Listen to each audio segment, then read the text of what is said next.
Pues vamos a dar inicio. Recordemos que esta sesión y todas las sesiones de micrófono abierto quedan guardadas en la página en el canal de YouTube de Derecho Disciplinario MX. Soy Rodrigo Rodríguez, fundador de Derecho Disciplinario, y pues estamos en otro lunes de micrófono abierto, este espacio donde los operadores podemos convivir con otros operadores sobre temas relacionados directo o indirectamente con el régimen disciplinario contemplado en la Ley General de Responsabilidades Administrativas.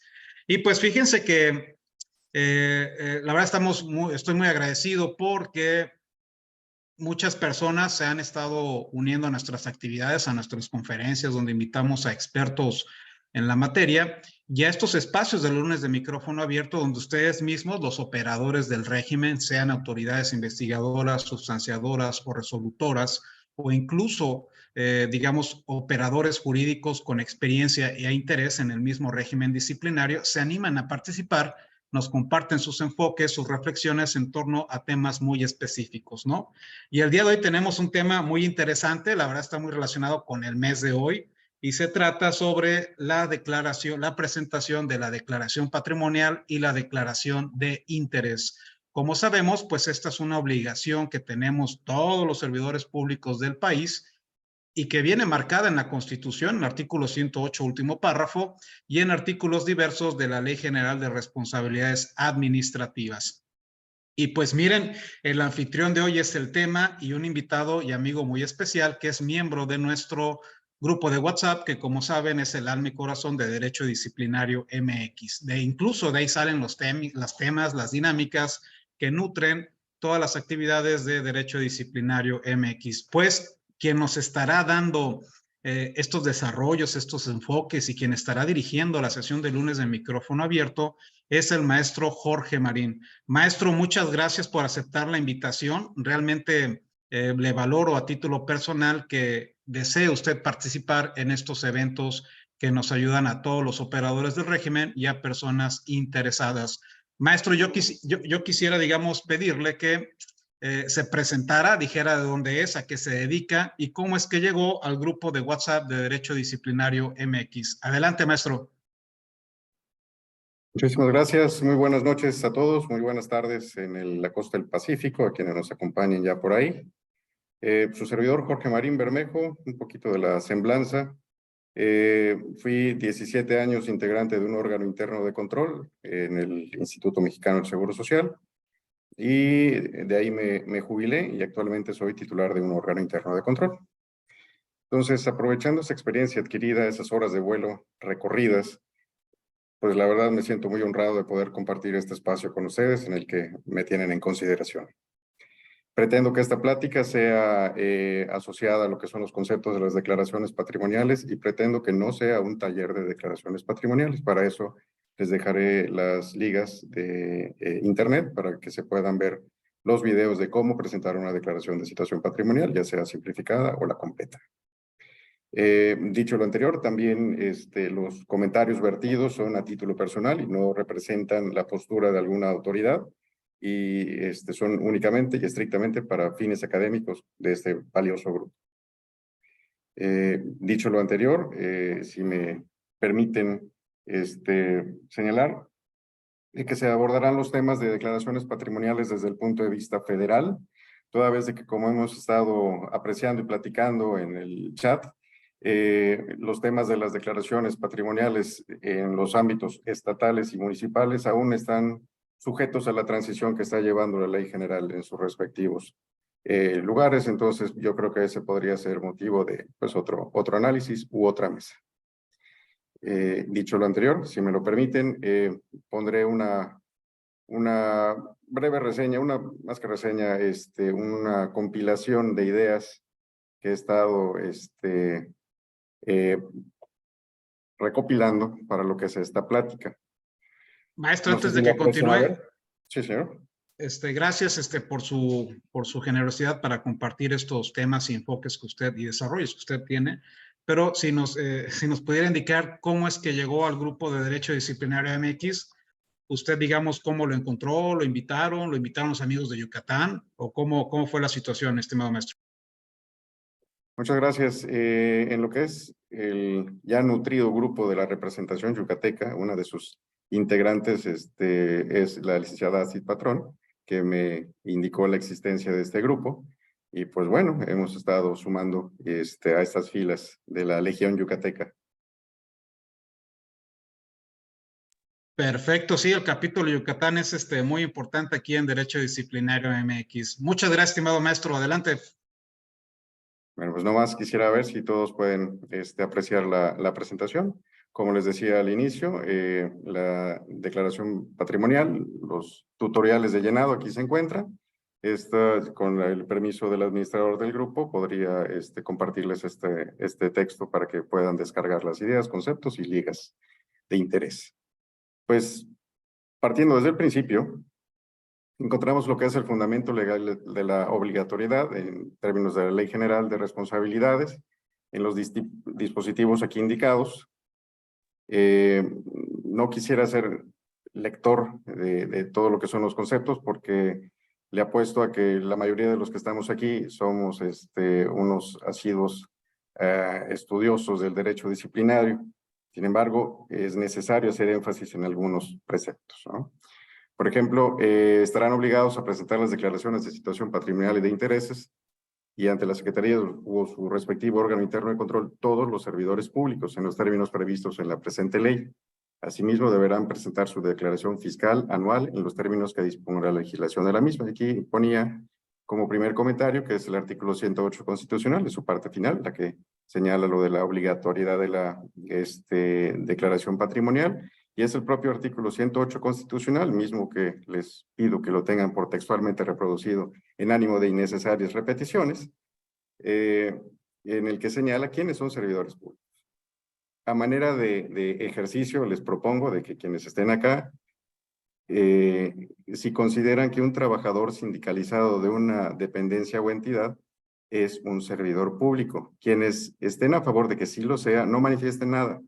Quien no esté a favor de que sea un servidor público o no estén de acuerdo en que sea un servidor público o tengan una opinión distinta, por favor, si lo considera el administrador, que pongan sus comentarios en el chat y al final de la plática, pues podríamos darle lectura. Sí, adelante. De hecho, la dinámica es esa. Usted hace sus desarrollos, los concluye y ya empiezan las participaciones y comentarios de los demás compañeros. Adelante, maestro. Gracias. Perfecto. Muy bien, en lo que son los plazos y los mecanismos del registro del sistema de evolución patrimonial, vaya, para presentarlas, la inicial, dentro de los 60 días naturales siguientes a la toma o posesión, con motivo del ingreso al servicio público por primera vez o su reingreso.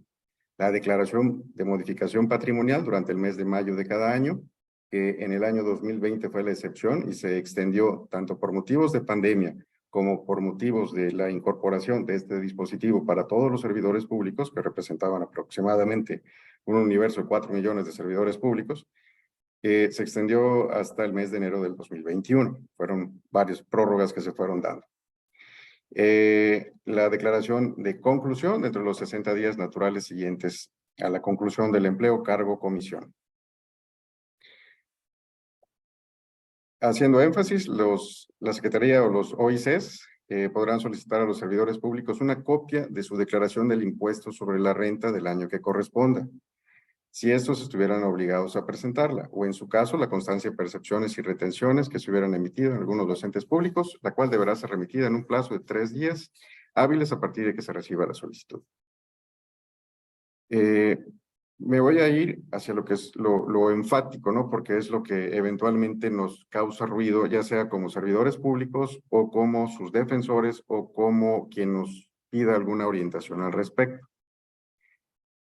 En el caso de los supuestos previstos en las fracciones 1 y 2, que esto es la de inicio y la de patrimonial de mayo, en caso de que la omisión en la declaración continúe por un periodo de 30 días naturales siguientes a la fecha, en que se hubiera notificado el requerimiento al declarante, las secretarías o los órganos internos de control en adelante OICs en ánimo de hacer el acrónimo, según corresponda, declararán que el nombramiento o contrato ha quedado sin efectos, debiendo notificar lo anterior al título del ente público correspondiente para separar del cargo al servidor público. Aquí hago un paréntesis, me tocó integrar cuando menos un IPRA de esta naturaleza y conocimiento de otros casos en los que se aplicó este dispositivo a trabajadores que en su momento señalaron de que no les aplicaba porque no eran servidores públicos, o bien tomaron la decisión de no declarar, y la consecuencia fue que fueron separados del cargo.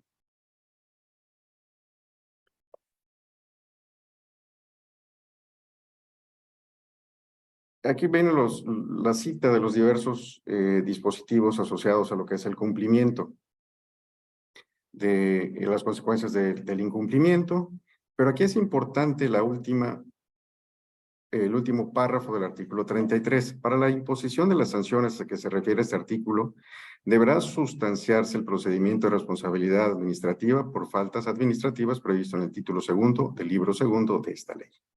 Es muy importante, al igual que el anterior que señalé, de que era motivo de separación del cargo y al quedar sin efecto su nombramiento. Continuando con los dispositivos que nos hacen obligatorio esto, el artículo 36 señala que las secretarías y los OICs estarán facultadas para llevar a cabo investigaciones o auditorías para verificar la evolución de los mismos. Aquí como comentario, en el artículo 30 de la propia Ley General de Responsabilidades Administrativas dice que se harán verificaciones aleatorias de las declaraciones patrimoniales para verificar la evolución del patrimonio de los servidores públicos. De no existir ninguna anomalía, expedirán la certificación correspondiente y en caso contrario se iniciará una investigación. Artículo 37, en los casos en la que declaración de situación patrimonial del declarante refleja un incremento en su patrimonio que no sea explicable o justificable en virtud de su remuneración como servidor público, las secretarías y los OICs inmediatamente solicitarán sea aclarado el origen de dicho enriquecimiento. De no justificarse la procedencia del mismo, se procederá a integrar el expediente correspondiente para darle trámite conforme a lo establecido en esta ley. Aquí un poco más adelante, haré diversos postulados al respecto. ¿Cómo es el mecanismo para los que no trabajan en los OICs para lo que es la integración de un expediente de responsabilidades o un expediente de investigación? Bueno, regresando al tema de quiénes son servidores públicos, hay una tesis de la Suprema Corte, obtenida, aquí vienen los datos del Semanario Judicial de la Federación, dice declaraciones de situación patrimonial y de intereses. Todos los servidores públicos, por mandato constitucional, están obligados a presentarlas. Constitucionalidad de los artículos 32 y 46 de la Ley General de Responsabilidades, y ahí el texto y la explicación. Ahora bien, ¿qué corresponde declarar? El 23 de septiembre del 2019 se publicó en el Diario Oficial el acuerdo por el que se modifican los anexos primero y segundo del acuerdo por el que el Comité Coordinador del Sistema Nacional Anticorrupción emitió el formato de declaraciones de situación patrimonial y de intereses y expide las normas e instructivo para su llenado y presentación. En el capítulo segundo de dicho acuerdo se establecen los niveles por los que se presentarán las declaraciones denominadas completas o simplificadas. Y aquí viene en resumen qué son, ¿no? Por ejemplo, en la 11ª, presentarán declaración patrimonial y de intereses en su totalidad aquellos servidores públicos que tengan nivel igual a jefe de departamento u homólogo y hasta el nivel máximo en cada ente público y sus homólogos en las entidades federativas, municipios y alcaldías. Ellos presentarán la declaración de situación patrimonial completa, que abarca los 15 rubros de situación patrimonial más 7 de la declaración de intereses. Es muy acuciosa esta información que hay que poner.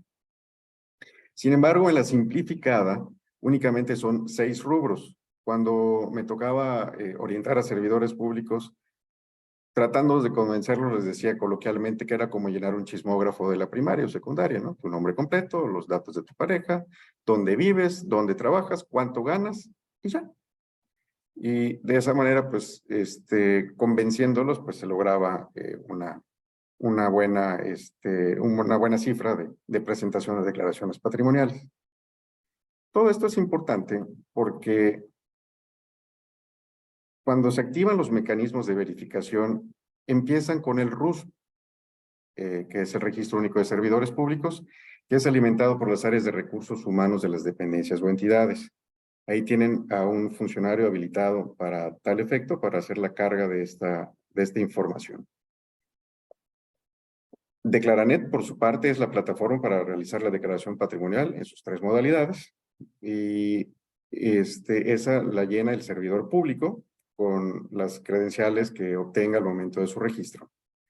Por su parte, OMEX es la plataforma de la Secretaría de la Función Pública que detecta el cumplimiento oportuno, la omisión o la extemporaneidad, con base en los parámetros ya establecidos, 60 días del inicio, mes de mayo para la patrimonial y, conclusión, 60 días naturales. También que lo van a cruzar con el primer rubro señalado del RUS, Registro Único de Servidores Públicos. Ahora, cuando el OMEX detecta la omisión o la extemporaneidad, una vez de que han transcurrido los plazos de los 60 días naturales o el mes de mayo, se emite lo que se conoce como las vistas que le llegan a los órganos internos de control a través de la plataforma del OMEX. También por correo electrónico van llegando esos listados de los servidores públicos y viene la precisión de la presunta infracción. Y un breve ejemplo de cómo funciona con el RUS, Declaranet, OMEX y el SIDEC. Como se aprecia ahí, el RUS es alimentado por los operadores de recursos humanos de la dependencia y entidad, y desde ahí la plataforma Declaranet ya puede vincular ambos sistemas para conciliar la presentación de la declaración. Igual ahí les dejo el sitio web de consulta pública de las declaraciones. En los supuestos, si incurres en una omisión o extemporaneidad del sistema, OMEX le da vista a los OICs e integran un expediente de denuncia por cada caso. Y aquí van unos datos. Calculado en las horas hombre de trabajo, que incluye las de recursos humanos que certifican la documentación con la que acreditan la calidad del servidor público, la situación que él tenía en la fecha de la presunta infracción, el tiempo utilizado por el personal de los OICs, impresiones, papelería, certificaciones, diligencias de notificación, salir a correr los traslados, podríamos de manera razonable indicar que cada expediente nos cuesta a los contribuyentes 40,000 pesos. Más o menos. Cada uno. Bueno, dichos estos comentarios previos, no sé si hasta ahorita alguien tenga alguna duda, comentario. Si ¿Cuánto no, ya... dijo que costaban los expedientes? ¿Perdón? ¿Cuánto dijo que era el aproximado del costo de los expedientes, maestro? 40,000 pesos aproximadamente, cada uno, considerando las horas hombre destinadas por parte de los diversos funcionarios de la dependencia o entidad, como son los de recursos humanos, los propios del OIC, los gastos de viáticos, porque pues muchas veces el servidor público está en un domicilio muy lejano al que se encuentra la sede del OIC, o cuando también se requiere el apoyo de otros OICs para la práctica de notificaciones y de diligencias. Gracias, maestro. Un dato muy revelador. E incluso creo que es una cifra muy conservadora, pero bueno. Hasta acá no sé si tengan alguna duda o comentario, sino para abordar ya un tema pro persona, que son los postulados recientes acerca de la resolución de los expedientes en los que la infracción de la conducta del servidor público quedó debidamente acreditada contravenir lo dispuesto en el artículo 33 de la Ley General. Esto es, se acredita en el expediente de las constancias que obran en autos que no presentó o presentó de manera extemporánea su declaración de situación patrimonial, o sea, más allá del mes de mayo o más allá de los 60 días naturales posteriores a su inicio o conclusión del encargo. En el caso que relatábamos anteriormente de que las fracciones 1 y 2 del 33 señalan que debes de presentarla, y si no la presentas, la declaración, tu nombramiento puede quedar sin efectos, sin necesidad de considerar lo que eran los supuestos de las fracciones del 74 y 75 de la Ley General, que viene ahí un catálogo de sanciones que van desde la amonestación privada, la pública, una suspensión o una inhabilitación, se iban directo a lo que es dejar sin efecto el nombramiento, lo que daba lo que paraba a una destitución.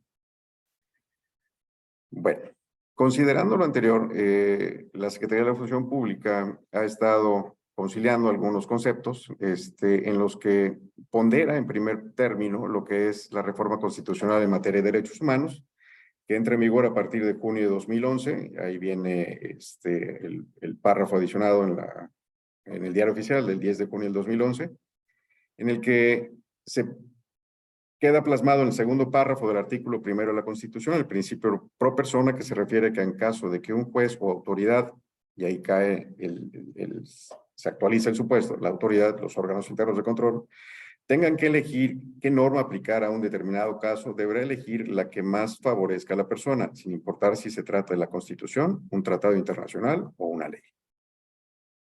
Para la sustanciación del procedimiento disciplinario, que se refiere el último párrafo del artículo 33, señala que deben observarse los principios de legalidad, presunción de inocencia, imparcialidad, objetividad, congruencia, exhaustividad, verdad material y respeto a los derechos humanos, haciendo énfasis en esto último, establecidos en el artículo 111 de la Ley General. Con base en lo señalado, se puede concluir que por mandato expreso constitucional, todas las normas de derechos humanos se deben interpretar de manera que favorezcan la mayor protección para la persona, el principio pro persona que ya hemos platicado en otras ocasiones, entendiéndose este concepto como un criterio hermenéutico que comprende todo derecho a favor de los derechos humanos y en virtud del cual se debe acudir a la norma más amplia o a la interpretación más extensiva cuando se trata de reconocer derechos protegidos e inversamente a la norma, o a la interpretación más restringida cuando se trata de establecer restricciones permanentes en el ejercicio. Ahora bien, nos encontramos en el choque de estos dos postulados que señalaba anteriormente, ¿no? Por una parte, dejar sin efecto un nombramiento, y por otro lado, llevar a cabo el procedimiento disciplinario y considerar los supuestos del artículo 74 y 75. Y aquí dice que, pues bueno, efectivamente se puede entender que en el caso de la omisión de presentar la declaración de situación patrimonial y de intereses en sus modalidades inicial y de modificación, el nombramiento puede quedar sin efectos, es decir, el servidor público puede ser destituido de su cargo, aún sin que se le lleve a cabo el procedimiento, si lo señala la ley. Y hasta ahorita no he encontrado algún caso en el que me hayan compartido de manera directa o indirecta, alguno en el que el servidor público haya obtenido alguna resolución favorable, algún servidor público que haya sido destituido porque su nombramiento quedó sin efecto. Todos los de los que tengo conocimiento, pues el tribunal valida, le otorga validez a la resolución del órgano interno de control y el colegiado, a su vez, también le otorga validez a la resolución del tribunal.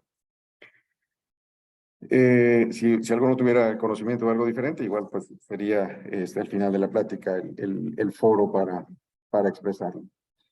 Sin embargo, con esta interpretación pro persona, también tenemos la posibilidad de que el órgano interno de control o la autoridad resolutora puede llevar a cabo el procedimiento previsto y considerar lo que señala el artículo 49, fracción cuarta, como una conducta no grave. Es por ello de que en caso de que se acredite la falta, el servidor público podría hacerse cargo a lo que es la amonestación público-privada, una suspensión del empleo, la destitución de su empleo o la inhabilitación temporal. En el caso de las suspensiones, pues podrán ser de 1 a 30 días naturales, y la inhabilitación de no menor de 3 meses ni podrá exceder de 1 año. Aquí mi postura sería eventualmente aplicando este beneficio que vaya de resolver lo que sea lo más benéfico al servidor público. Yo considero de que abstenerse de sancionar o no aplicar alguna sanción nos lleva al tema de la impunidad. La impunidad en la cual ya vimos de que un expediente nos costó 40,000 pesos, pero también nos llevó muchas horas, hombre, en los órganos internos de control con poco personal, o con mucho personal, siempre se quedan horas extras, que no les son pagadas porque están tratando de documentar la falta de un servidor público, que ha sido omiso y extemporáneo, o extemporáneo. Y la verdad, no ponerle una sanción, pues sería el extremo, ¿no? Que estaríamos hablando de una impunidad en el que el servidor público pues, prácticamente podría estar diciendo, pues ya ven, no pasa nada si no presento mi declaración. En este sentido, soy de la opinión, muy personal, a título personal, de que sí, una suspensión, en el caso de que sea un solo empleo, no sé, tal vez de 15 días, o una inhabilitación, que sería la mínima, de 3 meses, en el caso de que el servidor público tuviera 2 empleos, porque de una forma sería pues prácticamente de vacaciones en un ejercicio de un servicio público, pero pues estaría trabajando en el otro. Y vaya, podría ser un tema de mucho debate en este foro, pero a final de cuentas no habría una impunidad. Y esa es, bueno, la parte a considerar respecto de la aplicación del principio pro persona en lo que es la Ley General de Responsabilidades. Hay antecedentes en los cuales el servidor público impugna la resolución emitida por el órgano interno de control, donde dice, bueno, te pongo una suspensión de 5 días, y eso es que te debiste de haber abstenido, debiste emitir, perdón, una abstención de sanción. Y el tribunal le contesta, no, pues mira, para la conducta como está en la ley, era dejar sin efecto tu nombramiento. Sin embargo, el órgano interno de control, aplicando en tu beneficio el principio pro persona, te impuso una suspensión de 15 días, que es mucho menor a la mínima, o a la establecida, que es de dejar sin efecto tu nombramiento. Y esa resolución entiendo que está firme, ¿no?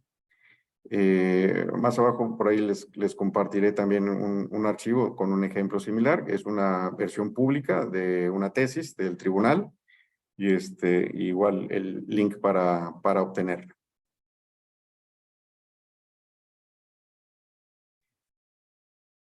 Bueno, esto es parte de lo que les platiqué. Ahora bien, una vez desahogados los puntos de quiénes declaran, cuándo se declara, las consecuencias de la omisión y la extemporaneidad de la declaración, pasaremos a otro tema todavía más interesante, es de cómo se puede validar la veracidad de la declaración. Muchas veces, por las prisas, porque ya estamos en el 31 de mayo a las 10 de la noche, y chispas, no he presentado mi declaración y mi jefe me está presionando porque la presente, ponen lo que sea. Y en tratándose de aquellas declaraciones que es la completa, puede ser un grave error. Recordemos que vivimos en un mundo cada vez más sistematizado. Las fuentes que conocemos son las propias, por ejemplo, su banca en línea, sus tarjetas departamentales. No sé si alguno de aquí del foro ha solicitado su informe del buró de crédito, porque eso les permite a ustedes saber su histórico de adeudos, hipotecas de cualquier banco, incluso si han sido avales de la compra de un vehículo y demás, sale registrado en el buró de crédito. Entonces, a ese tipo de reportes podemos tener acceso como facultad de las autoridades investigadoras. Todo esto está registrado por instituciones de crédito registradas a su vez en la Comisión Nacional Bancaria y de Valores y, pues, como les decía, está en su buró de crédito. Si no lo han hecho, creo que cuesta menos de 100 pesos y lo solicitan a través de la página correspondiente. No es publicidad para la página, pero vale la pena tener, ¿no? Para que sepan incluso cómo está su estatus de créditos.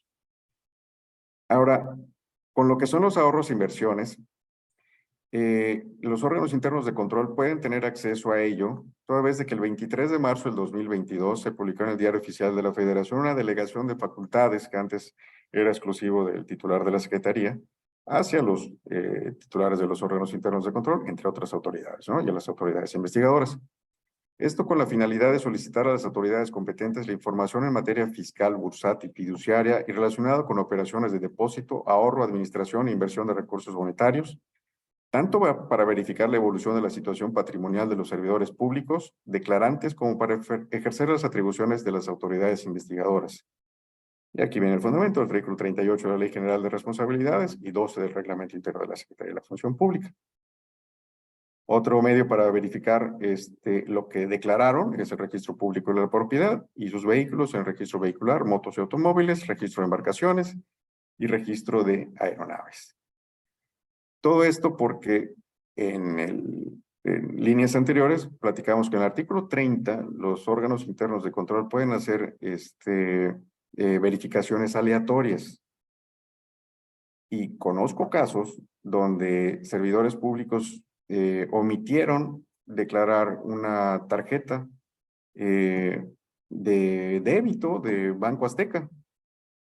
El servidor público tenía, bueno, le faltaban 3 años para pensionarse y pues su información no era congruente entre lo declarado y lo reportado.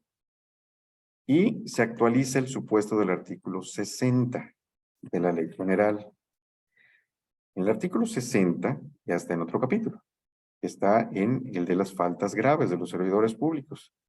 Señala que incurrirá en enriquecimiento oculto u ocultamiento de conflicto de interés el servidor público que falte a la veracidad en la presentación de las declaraciones de situación patrimonial de intereses que tenga como fin ocultar, respectivamente, el incremento en su patrimonio o el uso y disfrute de bienes o servicios que no sea explicable o justificable o un conflicto de interés. Con esto finalizo mi intervención. Soy Jorge Marín, del capítulo de Yucatán. Muchísimas gracias.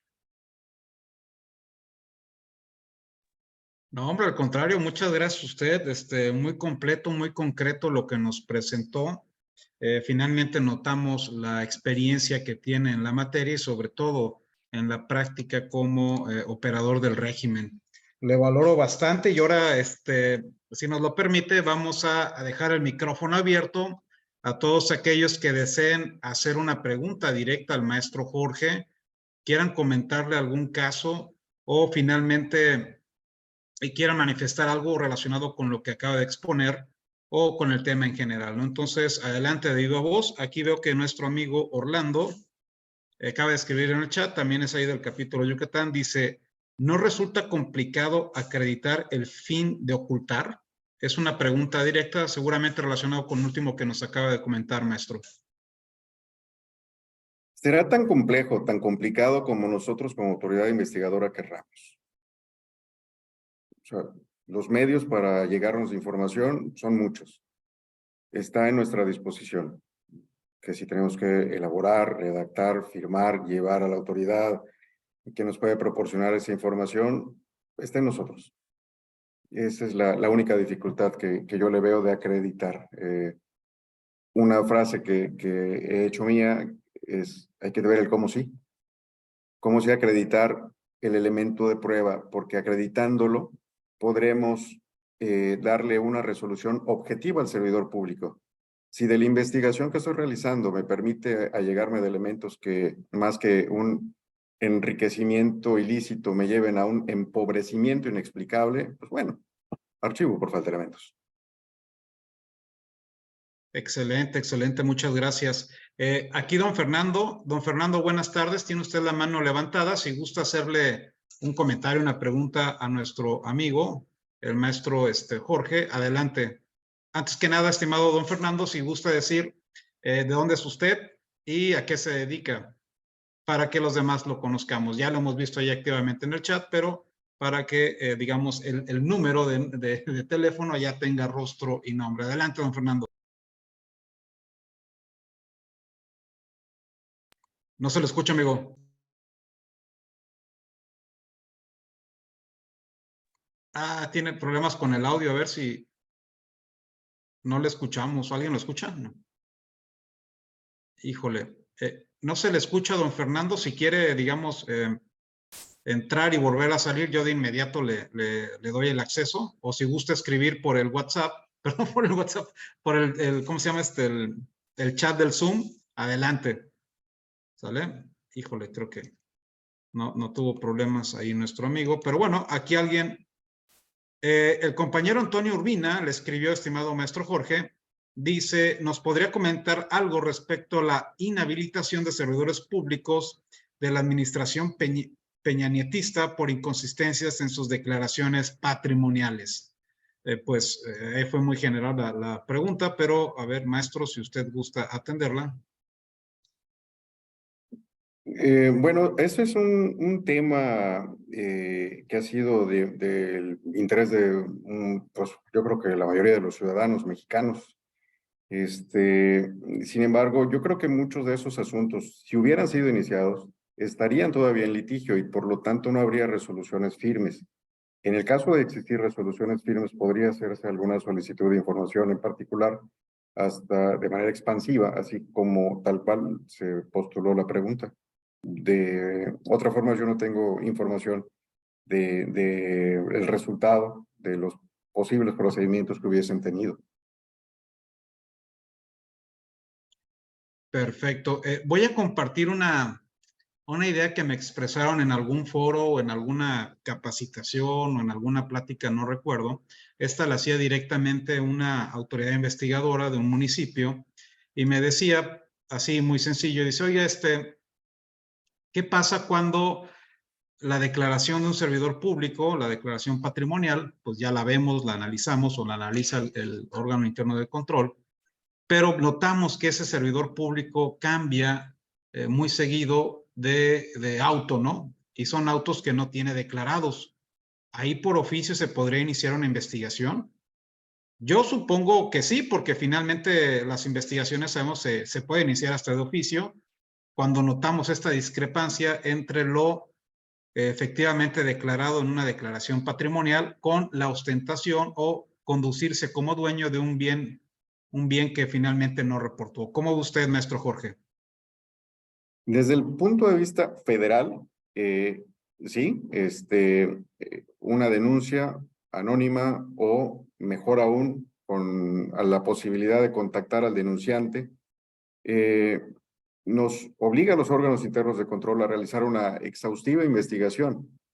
Y para el caso de, mientras más elementos nos pudiera aportar, las placas del vehículo, el domicilio de la persona, del servidor público, nos permitirá a su vez allegarnos de la información, ¿no? Si el vehículo fue comprado de contado, si fue comprado a crédito, porque también hay que considerar, ¿no?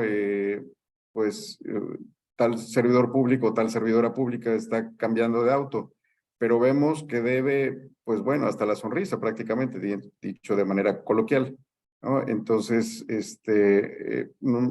una adecuada investigación con la mayor número de elementos nos permitirá pues hacer esas diligencias de verificación y evolución patrimonial. Como señalaba en el artículo 30 de la Ley General, están lo que son las revisiones aleatorias, pero definitivamente una denuncia directa en contra de un servidor público por esos hechos nos hace trabajar de manera efectiva a los servidores públicos de los OICES. Dijera un ex servidor público federal, decía, no, no incrementó mi riqueza, lo que incrementó fue mi adeudo, ¿no? Estimado maestro, fíjese que durante los inicios que fue de la emisión de doctrina por parte bueno, en el derecho disciplinario por parte de los que saben, hay un libro que se llama Ley General de Responsabilidades Administrativas, un análisis crítico, editado por el Instituto de Investigaciones Jurídicas de la UNAM, coordinado por el doctor Jaime Cárdenas, incluso maestro de esta persona que hizo este comentario que acabo de referir. Y ahí recuerdo que Daniel Márquez, que es otro experto en derecho administrativo, hizo un análisis general sobre la ley general y uno de los puntos que él destacó o que digamos notó como un área de oportunidad y una deficiencia o falencia de la misma ley es que por lo que hace a esta cuestión aleatoria, la misma ley no te da los parámetros para definir esa cuestión aleatoria.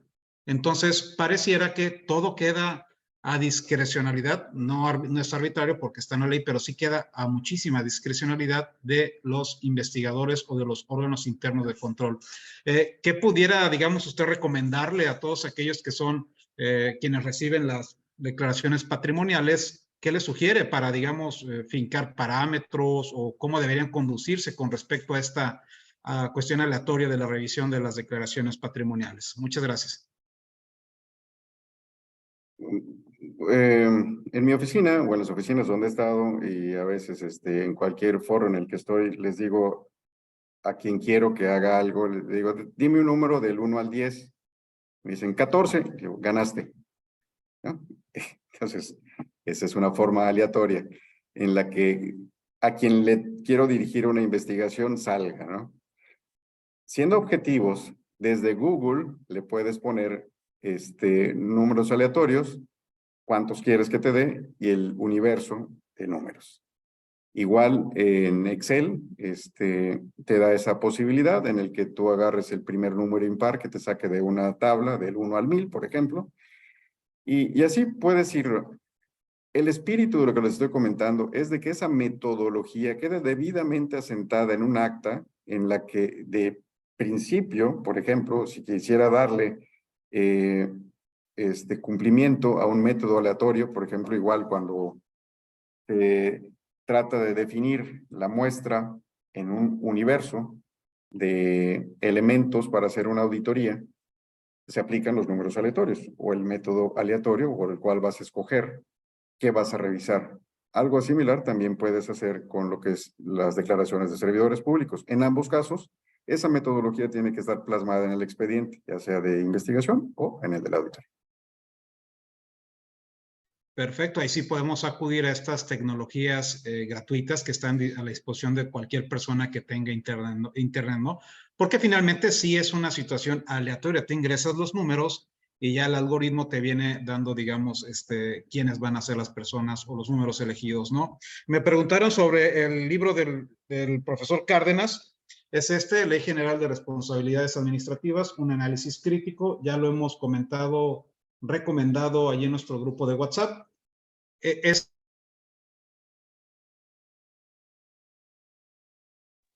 Perdón, disculpen, tenía el micrófono apagado. Me preguntaron sobre el libro, es Ley General de Responsabilidades Administrativas, un análisis crítico. Ya ha sido, digamos, referido, recomendado ahí en el grupo de WhatsApp. Les acabo de compartir el enlace. Su descarga y consulta son gratuitas a través de la página del Instituto de Investigaciones Jurídicas de la UNAM. Un libro, pues, muy, muy bueno. La verdad, a mí me ha servido bastante, ¿no? Muchas gracias, estimado maestro. Tiene la mano levantada la compañera Ámbar y la tenía el compañero, el amigo maestro Alejandro Falcón. Vamos con Ámbar. Ámbar, ¿qué tal, amiga? Qué gusto. Hola, ¿qué tal? Buenas noches. Bueno, pues un gusto conocerlo, maestro. Muy interesante su conferencia. Y pues yo tengo una duda. Yo estoy en la Contraloría General del Estado de Veracruz y aquí es la Subdirección de Situación Patrimonial quien se encarga o quien es la que tiene las atribuciones de recibir todas las declaraciones de inicio, de modificación y de conclusión.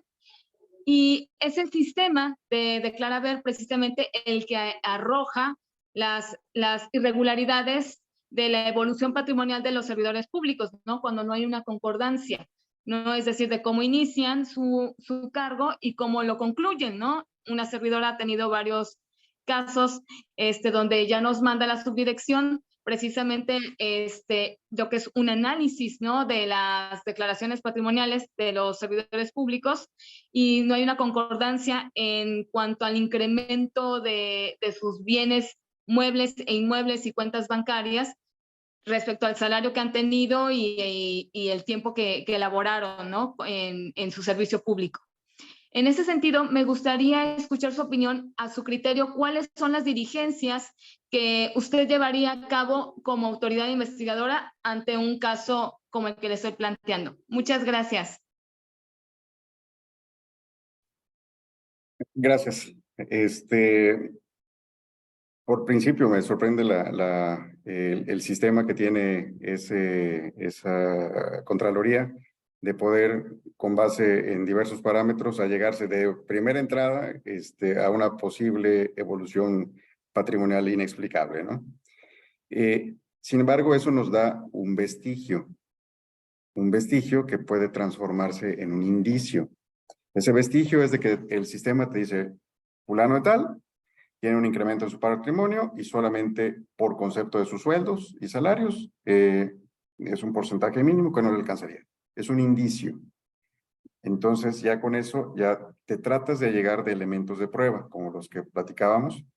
Pueden solicitar información de acuerdo a las facultades que tengan, a la Comisión Nacional Bancaria y de Valores, al SAT, para ver qué declaró, lo que son sus percepciones por sueldos y salarios, y la información al registro público de la propiedad, al registro público vehicular, al registro público del comercio. Es muy importante también para que vean si es socio de alguna empresa, porque igual pudo haber manifestado que carecía de conflicto de interés, sin embargo, él o su familia forman parte de alguna empresa.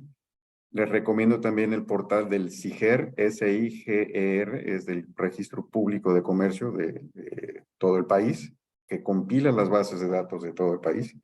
Y ustedes pueden poner ahí, por ejemplo, apellidos, Marín Bermejo, y sale si soy o no socio de alguna persona moral, y desde cuándo, o si me fui dado de baja, vaya, todo eso sale en ese portal. Son, a su vez, indicios.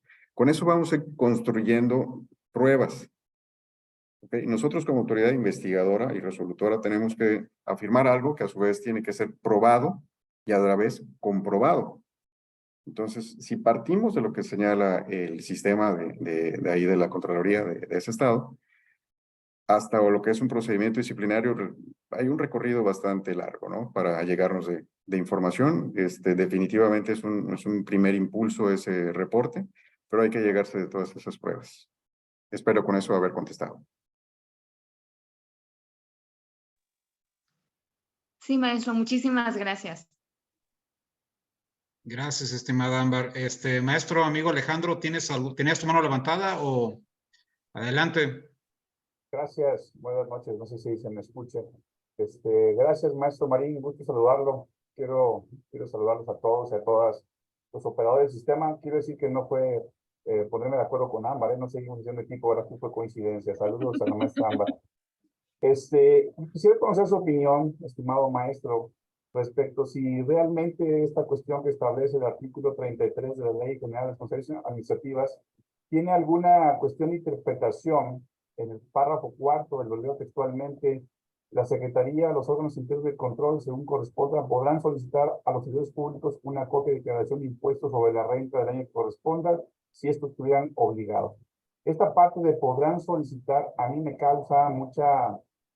genera mucha incertidumbre si es parte de una obligación del órgano interno de control solicitarlo desde la misma declaración patrimonial o en su momento ya propiamente en la verificación patrimonial, ¿no? Esa es la primera pregunta que me gustaría conocer su opinión, puesto que en algunos de los casos, sistemas de declaración patrimonial como el que yo trabajo, no tiene esa posibilidad de complementar esos datos y quedaría al escrutinio del declarante si los presenta o no, pero ya sería una obligación en el caso de que saliera insaculado o aleatoriamente seleccionado para poder hacerle este seguimiento de la verificación patrimonial.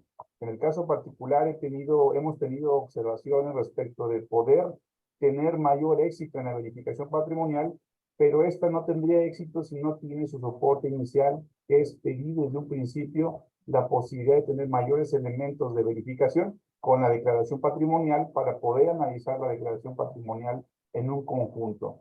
Y la segunda pregunta, ya abusando de este momento, en esa tesitura, también la cuestión del siguiente párrafo, si a su punto de vista esta cuestión de finalizado los plazos que refiere el artículo 33, se podrá iniciar la investigación correspondiente sin causa justificada. La causa justificada, ¿cuál sería el momento adecuado para usted para evaluarla? ¿Preliminar a la solicitud o una vez iniciada la investigación? Por sus respuestas, muchas gracias. Muchas gracias. Veamos, el vocablo podrán, vamos a partir de que en órganos internos de control, a lo mejor tan grandes como el de la SEP, como el de Guardia Nacional, el propio IMSS, en el que estamos hablando de bases de trabajadores de 200, 300, 400 mil trabajadores. Ese podrán es una maravilla, porque no obliga al órgano interno de control a solicitar los 200, 300 o 400 mil declaraciones de los servidores públicos. En el caso de las declaraciones de ISR, pues para quienes ganen de acuerdo a la miscelánea fiscal, creo que estaba en 400 mil pesos.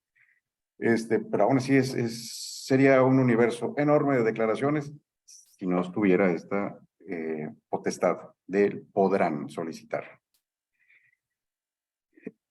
Esto, a su vez, es la vía para que cuando se empiecen a formalizar los requerimientos a los servidores públicos para el caso de que de manera aleatoria o como parte ya de la vista que se le dé al órgano interno de control del incumplimiento, ya sea como omiso o como extemporáneo en su presentación de la declaración, le servirá para iniciar y justificar, fundamentar el requerimiento al servidor público para que se lo dé y en 3 días se lo proporcione.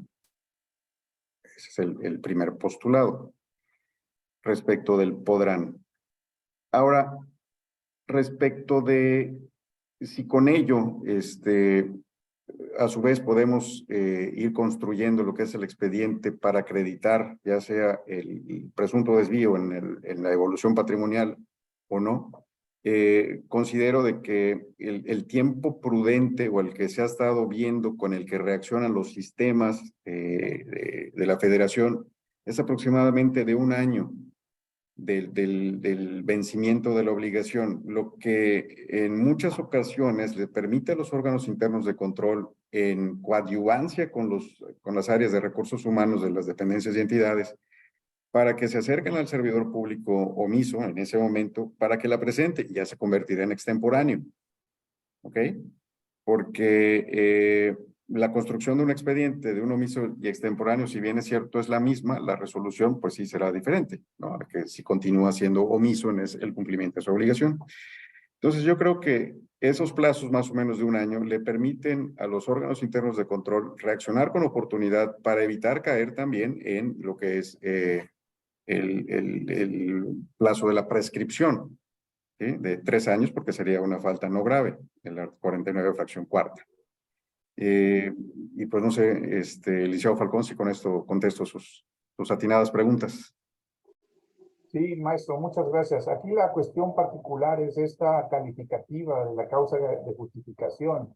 Si propiamente no es materia de la investigación o simplemente, como lo acaba de decir usted, en el ámbito de las responsabilidades no graves, pues yo pretendería que mi primera obligación es captar la mayor cantidad de declaraciones patrimoniales, ¿no? Y intentar en la mayor de las posibilidades que esas declaraciones cumplieran con todos los requerimientos. Y en el caso de enviarlos inmediatamente a la investigación, sería una coordinación estrictamente pues exhaustiva con alguna otra entidad de la propia administración para poder tener en claro cuáles son los padrones que se van actualizando, de saber en qué momento se puede formalmente declarar un alta de un puesto. Precisamente por eso era la pregunta, pero muchas gracias. No, al contrario, y complementando esta idea, considero también, tiene mucho que ver el número de servidores públicos de su dependencia o entidad que tengan que presentar la declaración completa, porque si fuera la simplificada no tendríamos contra qué contrastar, no tendríamos incluso por qué pedirle la declaración, la del impuesto sobre la renta, porque pues no, teóricamente no llegarían a ese ingreso. Entonces el universo y muestra pues se reducirían.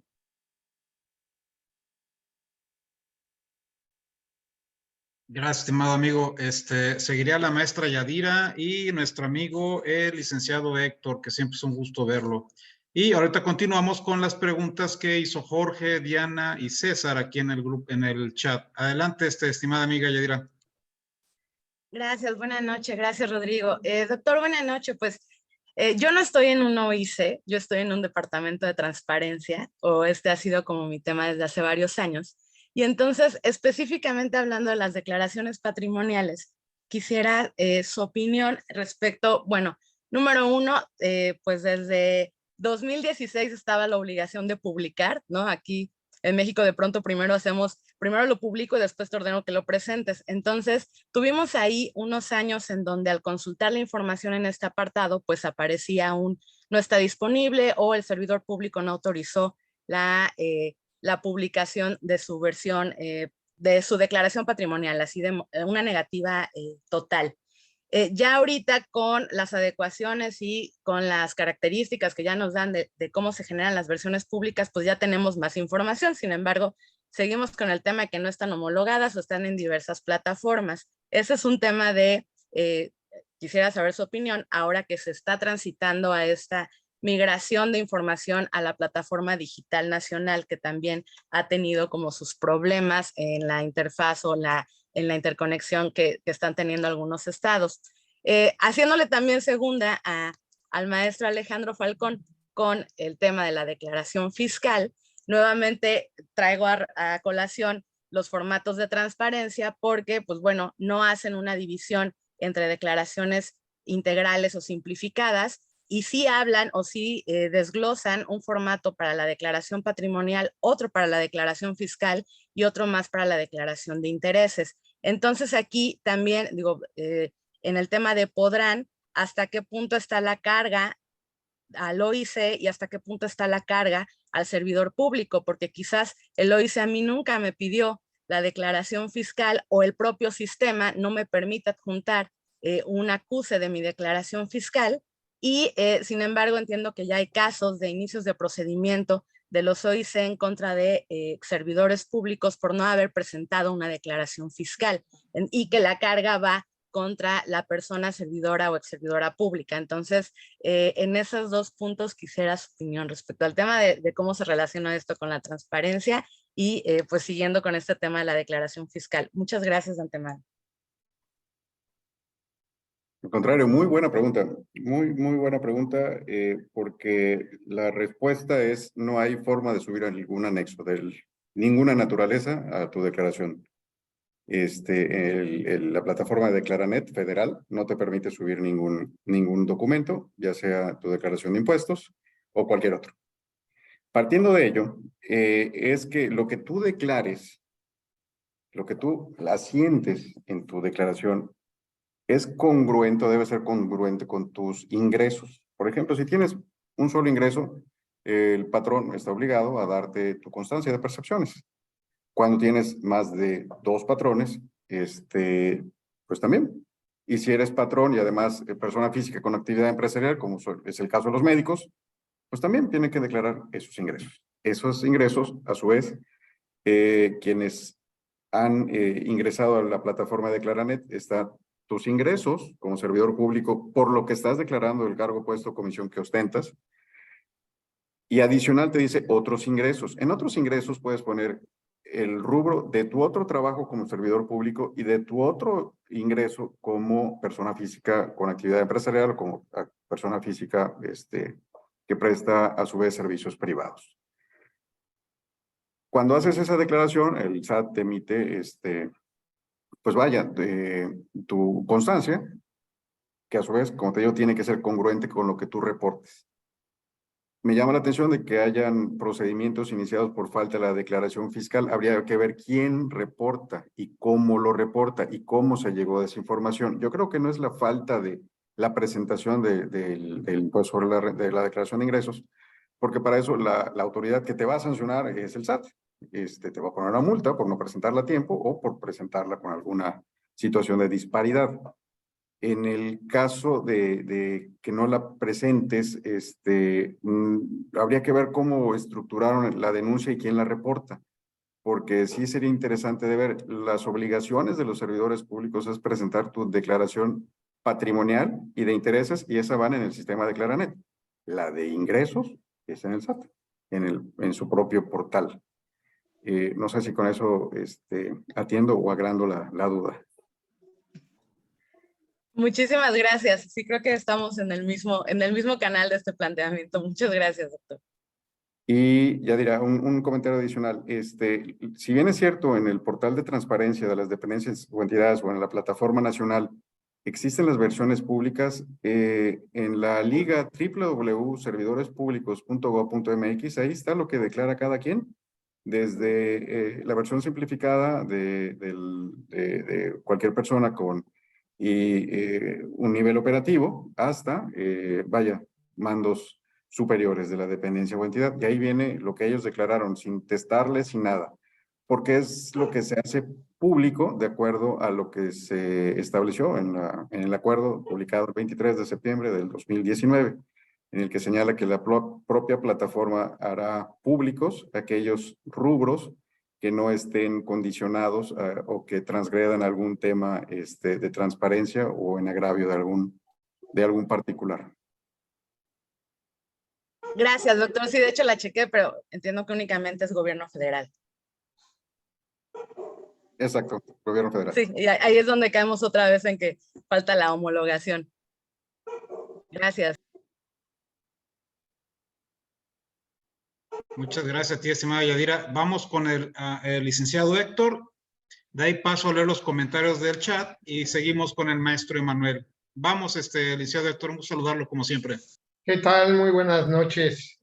Bueno, antes que nada, me da gusto volverlos a ver porque tenía 2 meses con mi cámara sin funcionar, así que ahora me da gusto poderlos ver de nuevo, ¿no?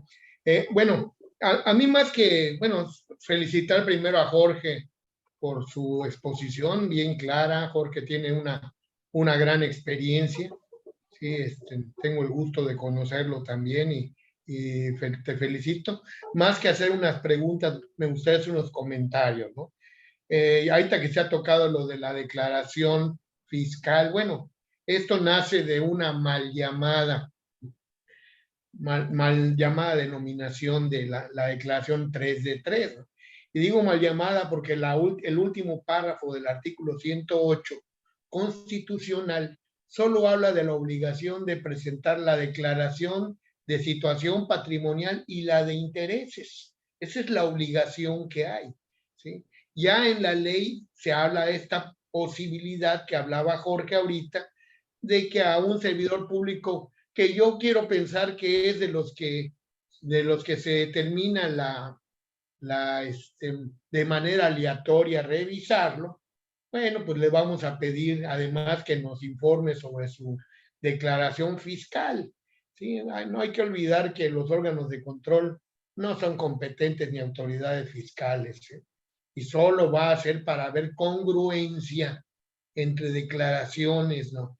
Que luego ahí se ponen algunos a revisar y me ha tocado ver si la declaración fiscal estuvo o no bien o no presentada, ¿no? Eso no es competencia de los órganos de control, ¿sí?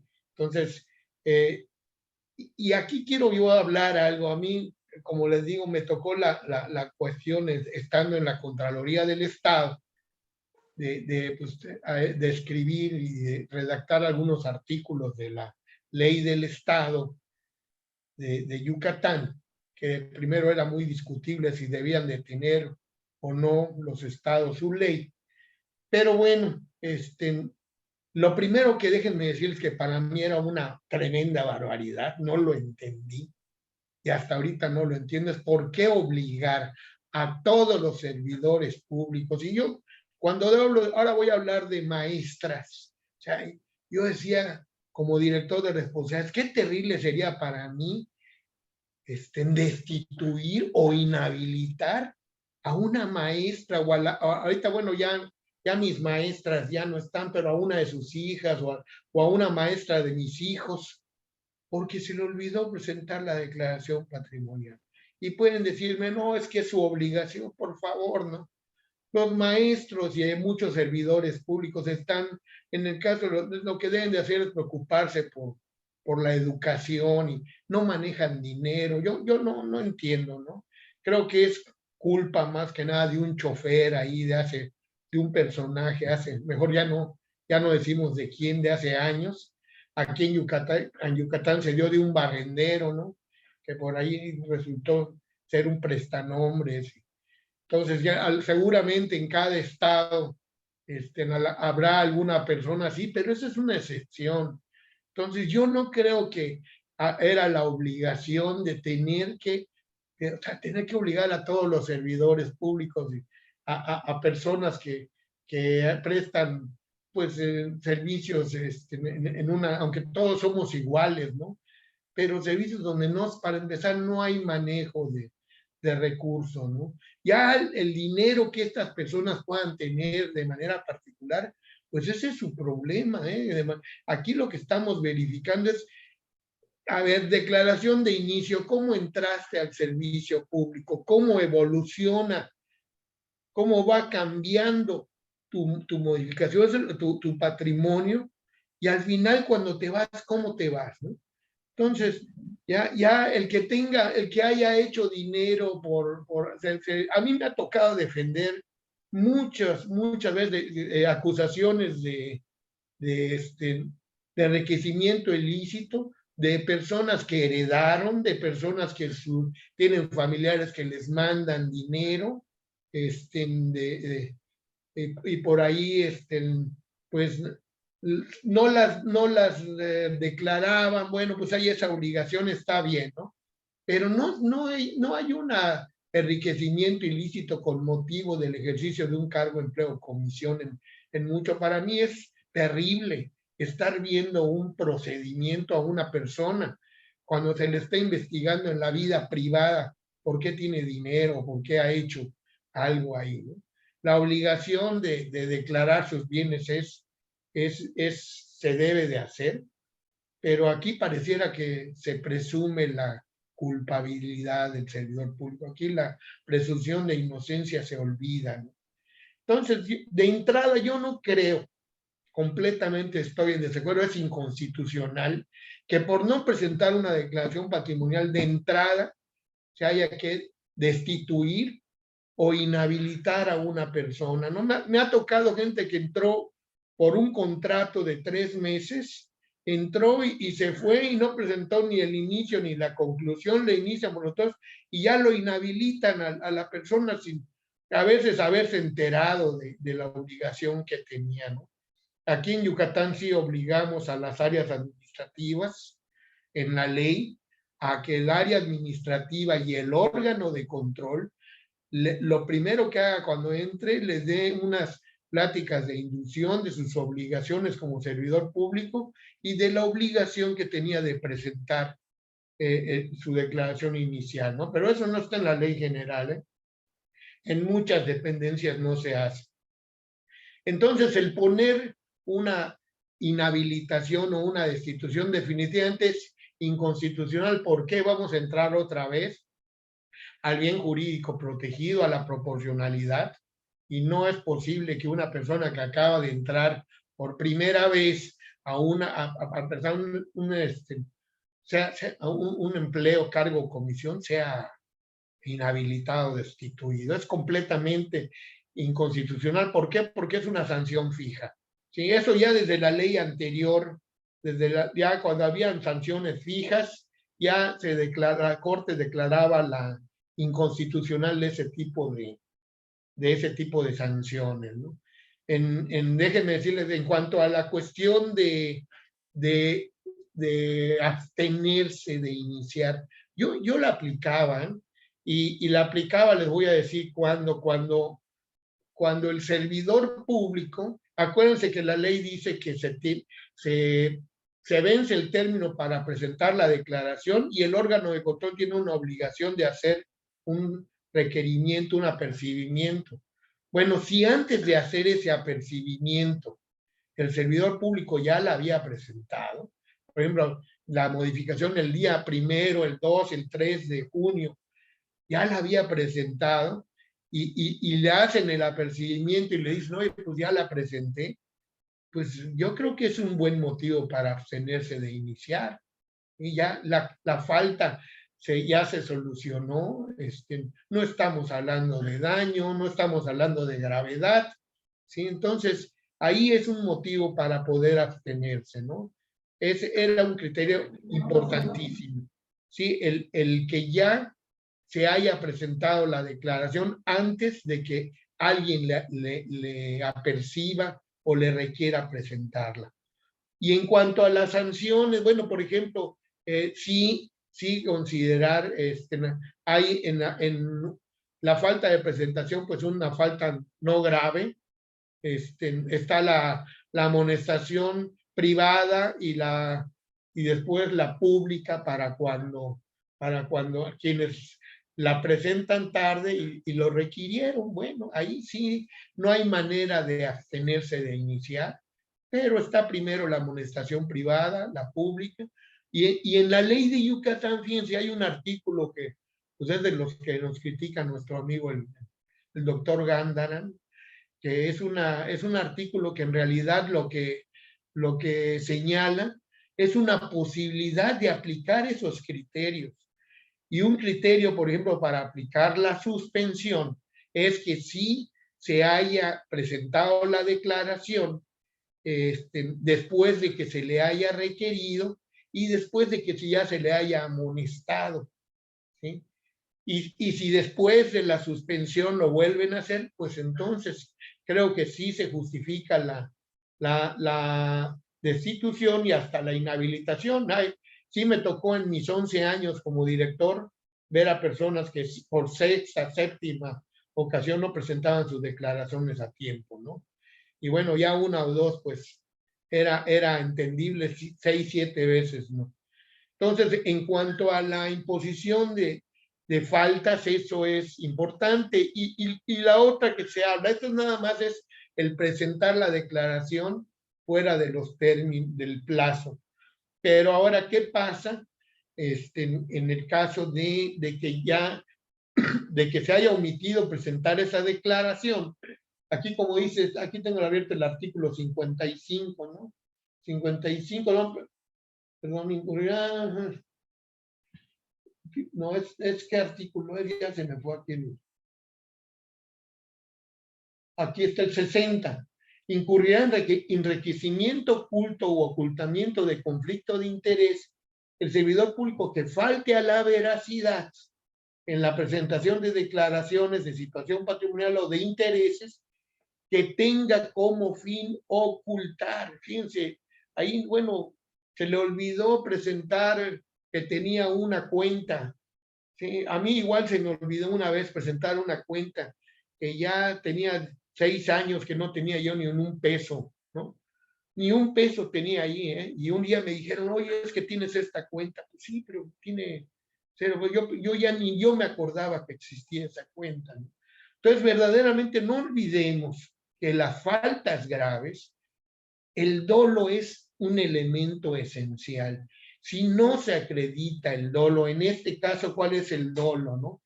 El tener la voluntad de ocultar la información respecto al incremento en su patrimonio o el uso o disfruto de bienes y servicios que no sea explicable o justificable o un conflicto de interés.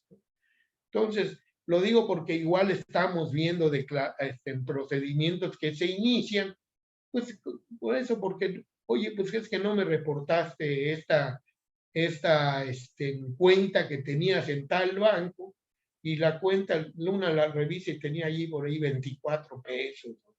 Entonces, no se puede presumir, por favor, un dolo o tratar de guardar un conflicto de interés en una cuenta de este tipo, ¿no? Todos los casos son diferentes, o sea, no podemos generalizar, pero sí hay que tener por eso cuando se habla de la doctora Liz Padilla de considerar elementos normativos, subjetivos, para hacer una teoría del caso, habrán que tener, hay quienes están de acuerdo o no aplicar esto, pero haciendo verdaderamente este análisis, en el caso de faltas graves, pues es muy útil, ¿sí? No solo para encontrar una antijuricidad, sino la culpabilidad, y en el caso de falta grave, además el dolo. Entonces, pues es el comentario que quería hacer, y igual, la verdad felicito a Jorge por su exposición y a todos por su participación. Muchas gracias y gusto en saludarlos. No, hombre, gracias a usted. El gusto fue nuestro volverlo a ver y volverlo a escuchar, estimado amigo. Le mandamos un fuerte abrazo hasta el estado de Yucatán, que ya son varios ahí los que están en nuestra comunidad. Siguiendo en prelación, vamos a leer los comentarios de los compañeros que también participaron activamente en el chat, para luego seguir con el maestro Manuel, el magistrado Gándara y el compañero y amigo Axel.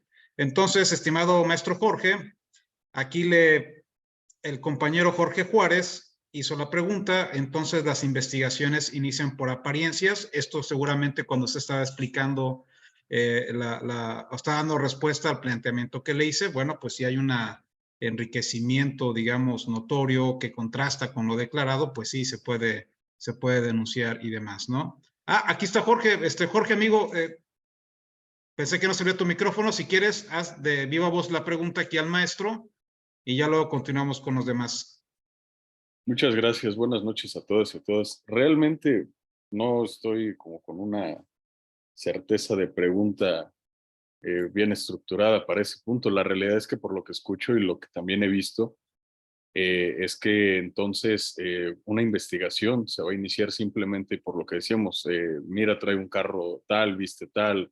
Así, me ha tocado casos aquí en el servicio público en la Ciudad de México de personas que tienen pues familiares que les proporcionan los bienes, ¿no? Que tienen personas que sí generalmente luego entran a trabajar personas jóvenes y la verdad, el comentario es medio, pues bueno, espero en este micrófono abierto se me permita. Envidioso yo lo veo por las personas a veces, porque, ay, míralo, el chamaco que entró a trabajar, que ya lo metieron, que trae este carro, que trae esto, que trae el otro. O sea, ya los empiezan a atacar. Entonces, perdón, pero eso sería un parámetro como para decir, pues lo voy a investigar. Eh, o sea, porque viste así, y porque no es la primera vez también en todo el tema del lavado de dinero, en algún momento cuando trabajé como oficial de cumplimiento, pues justamente son estándares que también allá se manejan, ¿no? De que si hay algún funcionario del banco como que, pues dices, no, como que su perfil no coincide con sus ingresos.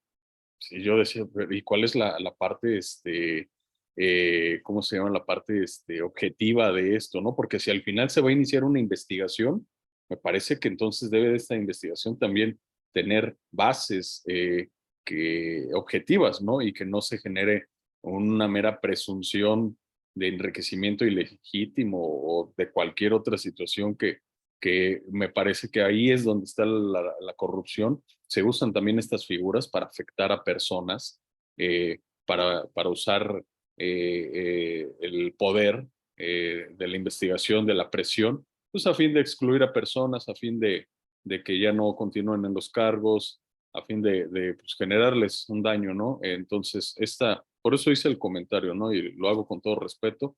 Sé que ustedes como autoridades investigadoras tendrán más objetividad respecto a esto, a partir de qué factores se detonan estas denuncias, pero perdón, sí lo interpreté así como una apariencia, entonces el hecho de portar algo, de tener algo, dar lugar a que se inicie un procedimiento de investigación. Es cuanto. Muchas gracias y que estén muy bien todas y todos. Muchas gracias. Muchas gracias, amigo. Siempre es un gusto saber de ti. Maestro Jorge, ¿quisiera hacer algún comentario o continuamos con las demás participaciones de los compañeros? No, hombre, gracias, tocayo Jorge Juárez. Bueno, las investigaciones inician por apariencia, es un categórico no. Inician por denuncia, que puede contener indicios que a lo mejor el denunciante considera que por las apariencias del tema pudiera ser motivo de una investigación. El órgano interno de control tiene que desarrollarse de manera objetiva en su investigación y en su resolución. Si derivado de la investigación se acredita, como comentaba con los temas de vestigio, indicio, prueba y comprobar que tenemos por textualmente reproducidos, en ánimo de innecesarias repeticiones, entonces objetivamente pueden sancionar al servidor público por ese tema. Ahora bien, si es un tema interno por el cual el titular de la dependencia o entidad desea separar de su cargo al servidor público, no tiene que esperarse a que sea un tema de la evolución patrimonial, es un tema de pérdida de confianza y así, simple y llana. Sin embargo, contestando la pregunta, las investigaciones se inician por apariencias, no a los ojos del órgano interno de control, sí a los ojos del denunciante, que puede de una manera subjetiva aplicar cualquier calificativo respecto de cómo llegue o en qué llegue o cómo vista algún funcionario o funcionaria. Derivado de eso, lo idóneo es desahogar todas las líneas de investigación para acreditar ya sea una evolución patrimonial de un enriquecimiento inexplicable o que vaya, pues conduce el vehículo de la tía, del tío o demás. Ahora bien, si de esa investigación resultara que ese coche que le dio el tío o la tía fue porque le canalizaron los contratos al tío o la tía, entonces también podemos acreditarlo y también podemos seguir la ruta del dinero. Para eso las herramientas de colaboración con otras autoridades como la Comisión Nacional Bancaria, con el SAT, para ver los ingresos que pudieran estar teniendo estas empresas y sobre todo cómo las obtuvieron. Herramientas como Compranet nos permiten ubicar y darle trazabilidad a contratos, pero eso ya será tema de otro foro. Contestando a tu pregunta, en las investigaciones inician por apariencias. Por parte de los OICs, categóricamente no. Por parte del denunciante, posiblemente sí. Si el administrador del foro me lo permite, pues me sigo con las preguntas y le voy dando respuesta. Adelante, maestro, adelante. Dice Diana, si se ha omitido alguna información, ¿se puede agregar a la declaración posteriormente? La respuesta es sí. El sistema Declaranet te permite agregar avisos y pones ahí la situación. No permite subir anexos. César, si presento mi declaración de forma extemporánea, la sustanciadora no se obtiene de iniciar el PRA. ¿Me puedo amparar en términos del 17 constitucional, párrafo tercero? Sí, sí te puedes amparar. Sin embargo, es posible de que se utilice una causal de sobreseimiento por no seguir el principio de definitividad señalado en el juicio de nulidad que tienes que agotar primero. El Declaranet no tendría que estar en la plataforma digital nacional en términos del artículo 26 que habla sobre el sistema de devolución patrimonial. Lo digo a sabiendas que el Comité Coordinador del Sistema Nacional en su acuerdo de presentación de formatos lo cedió y continúa y de responder de manera afirmativa. ¿No sería esto un obstáculo técnico para la presentación? Yo creo que son plataformas que en puntos de armonía coinciden con la información que debe de subir el servidor público y que tiene que estar a disposición del interesado, ahora sí que cualquier ciudadano. Entre esa armonía y coordinación, pues pudiera estarse actualizando este supuesto de que si el Declaranet no tendría que estar en la plataforma digital. Son plataformas diferentes que cumplen objetivos diferentes, que se complementan una con otra, es posible. No sé si con esto, Liévano, contesto lo tuyo. Y Juan Pablo Acosta, pues coincide que aparte de la declaración fiscal hay excepciones para presentarla, efectivamente, la señala la miscelánea fiscal para cada año. Y bueno, no sé si me esté saltando alguna pregunta, mi estimado moderador. No, creo que fueron todas. Ya de ahí pasaríamos, si nos lo permite, con las preguntas de viva voz que tienen hechas de las manos que tienen levantadas nuestros compañeros. En orden de prelación iría el maestro Manuel Vázquez. Estimado maestro, ¿cómo está? Gusto en saludarlo. Si gusta decirle aquí a los demás compañeros de dónde es usted, a qué se dedica y cómo llegó a nuestro grupo de WhatsApp. Gracias, mi querido doctor Rodrigo. Su servidor, Emanuel Vázquez, soy titular del órgano interno de control del órgano de fiscalización en el estado de Veracruz. Y bueno, ¿cómo llego a este grupo? Bueno, pues por la sinergia que hay entre los compañeros que aquí estamos de Veracruz y en aras de fortalecer la labor que tenemos en esta materia, ¿no? Pasando al tema que quiero abordar con el maestro Jorge, me parece que a nivel federal está muy bien claro y ya muy bien recurrido y practicado el tema de declaración patrimonial desde hace muchos años a través del Declaranet. Medianamente los estados lo han seguido replicando.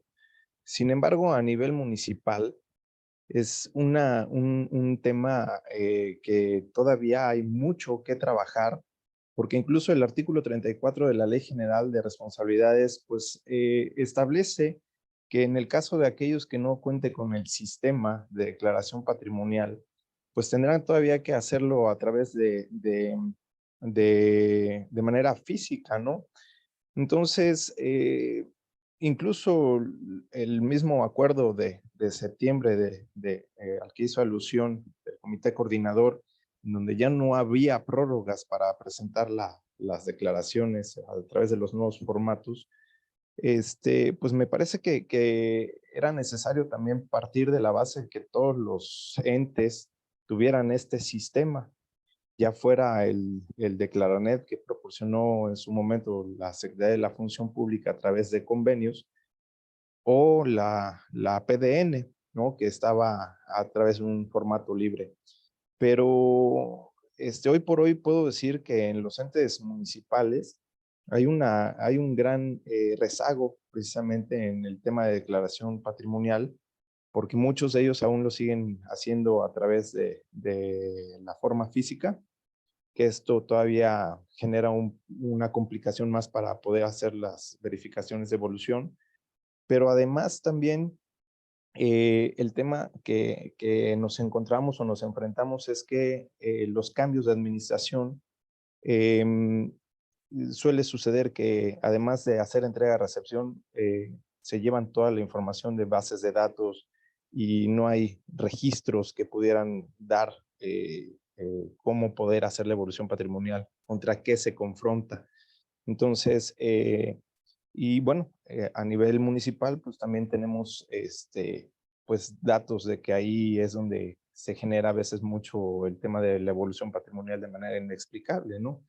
Entonces, la pregunta aquí al maestro Jorge, ¿qué tendríamos que hacer los operadores de este sistema de manera que pudiéramos jalar en esa sinergia a los municipios, de manera que pudieran estar, pues si no a la par de los estados y la federación, pero sí ya de manera más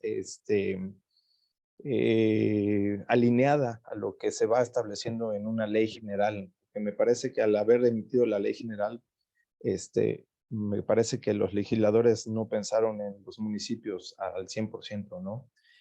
Sobre todo pensando en aquellos municipios de sierras, recónditos. Entonces, son temas muy complejos, ¿no? Entonces, maestro, ¿qué tendríamos que hacer nosotros? Digo, además de proponer quizás a los legisladores algunas reformas, pero me parece que la primera línea de combate en corrupción es en esas trincheras en los municipios. Gracias. Gracias, Manuel.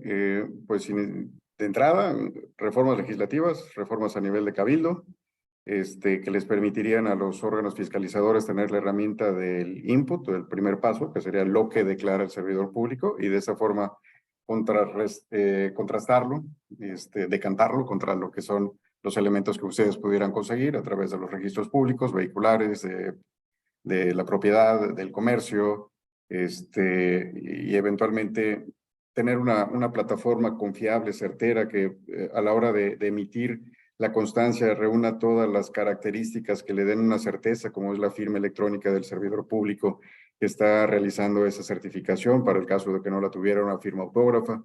Vaya, pero todo eso dentro de un protocolo o vaya, un procedimiento de responsabilidades que no deje en estado de indefensión al servidor público, porque va a ser lo primero que te van a alegar. Entonces, hay que construirlo. Entiendo, vaya todavía un largo camino en muchos estados y sobre todo en municipios. Y actualmente, pues, eso es lo que da la pauta para una percepción de impunidad, y una impunidad que más allá de una percepción es real.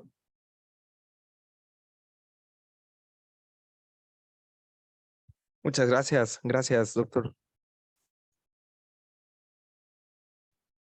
Muchas gracias, estimado maestro Manuel, estimado maestro Jorge. Iríamos con nuestro amigo Axel. Adelante, amigo. Muchas gracias, doctor. Buenas noches a todas y a todos. Maestro, un tema.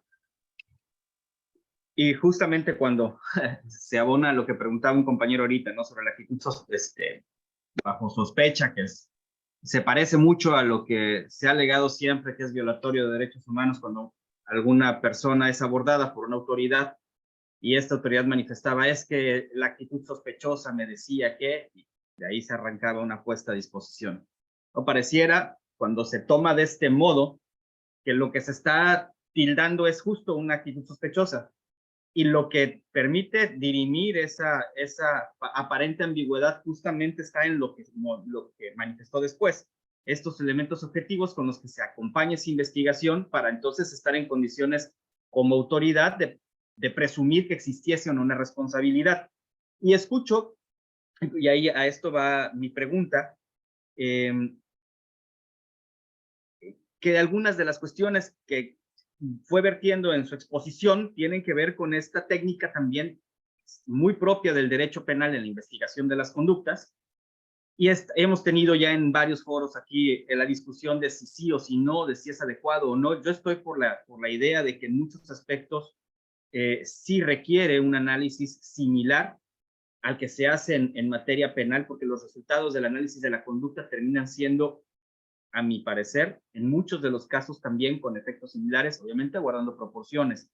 Entonces, al escucharle, ¿cómo armonizar? ¿Cómo le parece que es la forma más adecuada de armonizar estos elementos necesarios para acreditar estas cuestiones objetivas respecto a cuestiones que se ven por lo abiertos de los tipos en materia administrativa mucho más subjetivos, y más cuando tenemos una legislación en la materia construida a partir de la desconfianza que nos tenemos, lo refiero como país, entre unos y otros, ¿no? Pareciera que las leyes están hechas para decirnos el cómo no y qué no hacer, en lugar de decirnos qué sí hacer y cómo hacerlo.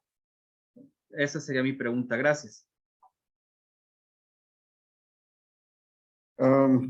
Pues sí, reiterando los postulados de los compañeros anteriores y los vertidos igual por el suscrito con anterioridad, yo creo que estamos ante un escenario en el que tanto para hacer la imputación como el archivo por falta de elementos tenemos que tener los elementos de prueba idóneos. Aquí la diferencia está que para los órganos internos de control tiene que tener, paradójicamente, mejor integrado un archivo por falta de elementos que un tema de sanción a funcionarios.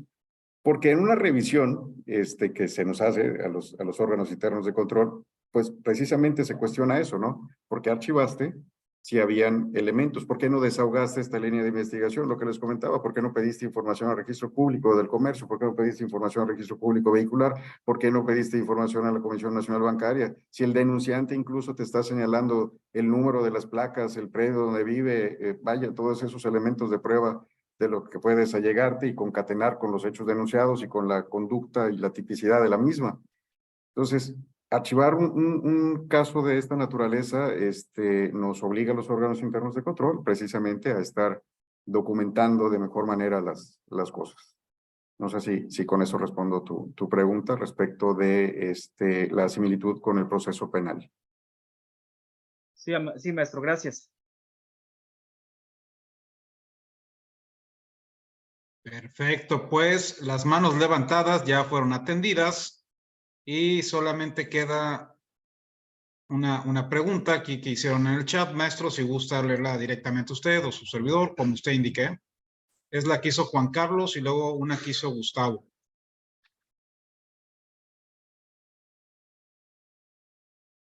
Ahí tiene apagado el micrófono. Ahora sí, los profesionistas, dice Juan Carlos, que laboran en una institución, quiero entender que es una dependencia o entidad, con un contrato de prestación de servicios de salarios asimilados, ¿tienen la obligación de hacer declaración patrimonial? La respuesta es sí. Si no es un contrato por honorarios y la relación de trabajo es directamente con la persona que está haciendo las funciones del servidor público, sí tiene que presentar declaración patrimonial. Si es un contrato por honorarios, ya se sale, es la excepción. Y entiendo que en pláticas anteriores han hecho esa diferencia e incluso han exhibido por ahí algunos criterios. Y por lo que corresponde al abogado, también aprovecho saludar a Gustavo Adolfo Aguilar. Aún la firma electrónica tiene sus detalles, me refiero a los medios de comunicación. La verdad, mi estimado Gustavo, si nos puedes abonar un poquito más a la pregunta, no entiendo con qué estaría vinculado y con muchísimo gusto le atendemos. Aprovecho este espacio de respiro para agradecer a Héctor sus comentarios, Héctor Rodríguez, un saludo a mi amigo Víctor Ortegón, creo que por ahí tenía el tema de la prima de un amigo, y por ahí veo también a varios conocidos y conocidas, amigos y amigas que están en este foro. Muchas gracias por su presencia. Aquí Gustavo ya tiene la mano levantada y también la tenía nuestro amigo el magistrado Víctor Ortegón. Entonces, iríamos con Gustavo y luego con el magistrado Víctor. Adelante, amigos. Adelante, Gustavo. Muy amable, muchas gracias. Felicidades nuevamente al micrófono abierto y es un placer participar. Felicidades al ponente. Cuando me refiero a la firma electrónica, hay mucha información y mucha jurisprudencia y tesis en materia de firma electrónica avanzada, en materia fiscal. Los medios de comunicación en los que o a través de los cuales se le notifica a un ciudadano, a un particular, algún acto de autoridad, son los que se han puesto en tela de juicio por un tema de carácter informático que, por supuesto, tiene repercusiones jurídicas. La última tesis a la cual tuve acceso, y con gusto la comparto, el día de hoy ya no puedo, pero la compartiré el día de mañana, señala de manera muy enfática que una comunicación no se puede acreditar como tal si no se acredita la recepción del mensaje. Yo no estoy diciendo, ni tampoco los tribunales, que los certificados que se emiten para una firma electrónica no sean válidos. Son totalmente válidos y aparte por disposición legal inimputables, ¿no? Es decir, o creo que lo dije mal, es decir, nadie los puede negar, ¿no? Su creador no lo puede negar. Pero cuando una comunicación por la vía electrónica se recibe a través de un buzón, técnicamente hablando informático, quien lo envía tiene que acreditar que efectivamente lo recibió el destinatario. Este es un tema, y es un tema tecnológico, pero que por supuesto tiene temas jurídicos, porque ya se dijo que, por lo menos en la materia fiscal, que si quien envía, en este caso la autoridad fiscal, no acredita que el destinatario efectivamente recibió, primero, en términos del Código Fiscal de la Federación 17K, artículo 17K, el aviso previo y luego la confirmación del envío, entonces la notificación se tendrá por no realizada en la fecha en que dijo hacerlo la autoridad. Entonces, son complicaciones tecnológicas que el mundo nos presenta para que alguien pueda zafarse de alguna notificación de un emplazamiento, del inicio de un procedimiento, etc. Por eso lo puse, no por otra cosa. Yo soy un creyente total de que las tecnologías de la información y comunicaciones llegaron para quedarse, pero lamentablemente las leyes a veces se escriben antes de que se pruebe el sistema informático. Creo que es el caso particular. Incluso hubo muchos problemas con el tema de la vigencia del certificado, que creo que eso ya está resuelto, pero todavía hay asuntos que están en el tintero, en donde la vigencia implica fecha de inicio y fecha de término. Y generalmente los certificados de quienes firman documentos electrónicos desde el punto de vista de la autoridad solamente proveen la fecha de término. En fin, es un tema que también pongo en la mesa, no en contradicción de nada, sino para también ampliar un poco el debate, porque esto se nos presenta mucho en el ámbito tecnológico. Al margen de la materia, la materia fiscal y administrativa gozan de muchas similitudes, sobre todo en el proceso, en la secuela procesal que llevan a cabo.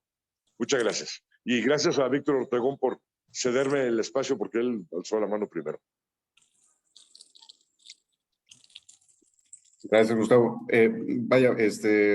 Cerrando ideas, yo creo que el tema de los medios de comunicación, la firma electrónica, es un tema muy interesante. Recientemente el SAT ID, ayer o hoy, se publicó que recibió un premio por los avances tecnológicos que impuso durante incluso la época de pandemia, y pues eso permitió, pues, muchos temas, ¿no? No solamente lo que es la recaudación, sino nos permitió estar con una firma electrónica a la distancia sin tener que estarnos exponiendo a lo que son las vulnerabilidades del virus. Eso por una parte. Y por otra parte, la firma electrónica juega un papel importante con los actos de autoridad, porque en números cerrados, de 10 millones de actos de autoridad que se emiten al mes, vamos a suponer por el SAT, pagan los contribuyentes 9.999.500 y 500 se van a juicio. Y en 500 a lo mejor gana y a lo mejor no, pero vaya, esa firma electrónica yo creo que da mucha certeza al contribuyente de saber qué es lo que tiene que pagar, cuándo lo tiene que pagar y dónde lo tiene que pagar. Y es seguramente todo un tema y posiblemente mesa de otro foro. Muchas gracias. Saludos, Gustavo.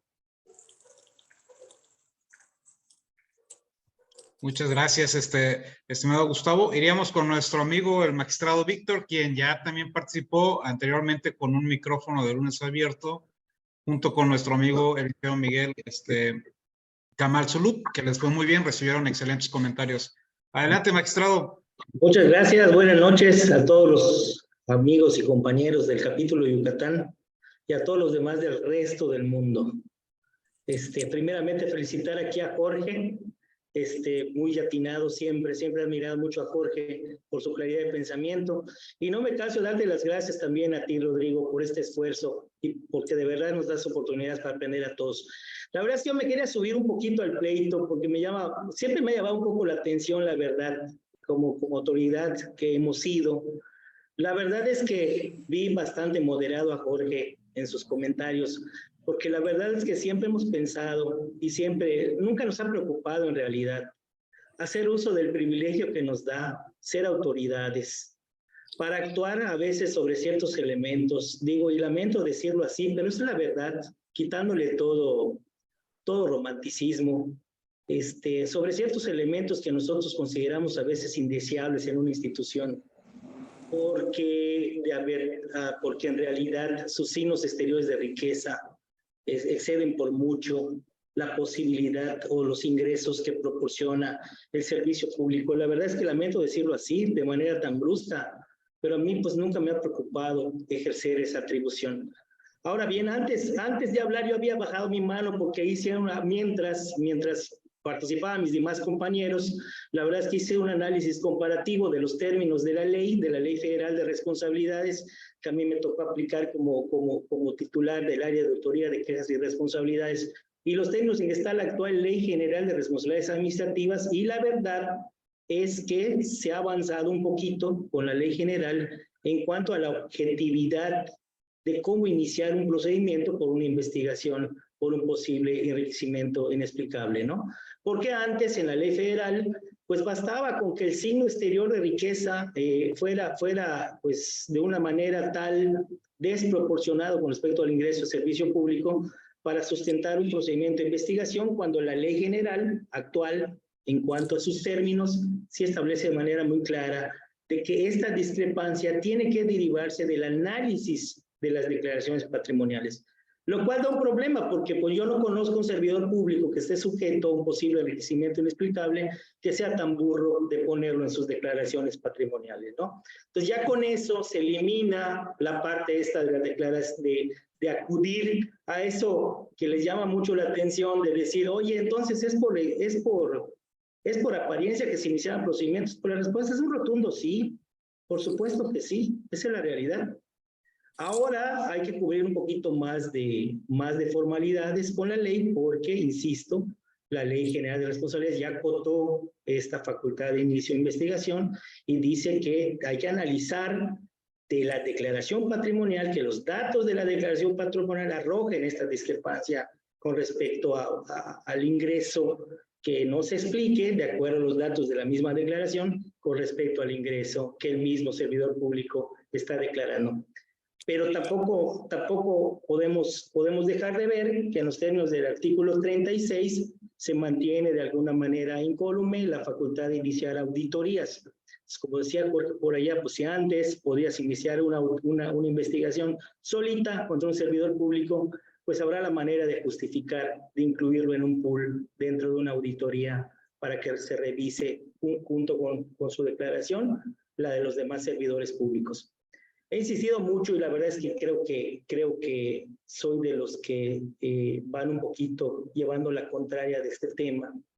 He insistido mucho en que en que si bien coincido de alguna manera en que el núcleo duro, los principios aplicables a la materia penal, pues son extensibles a la materia administrativa por el alcance, como ha definido la Corte, por el alcance que tiene el derecho administrativo disciplinario y el efecto que puede ocasionar en los servidores públicos.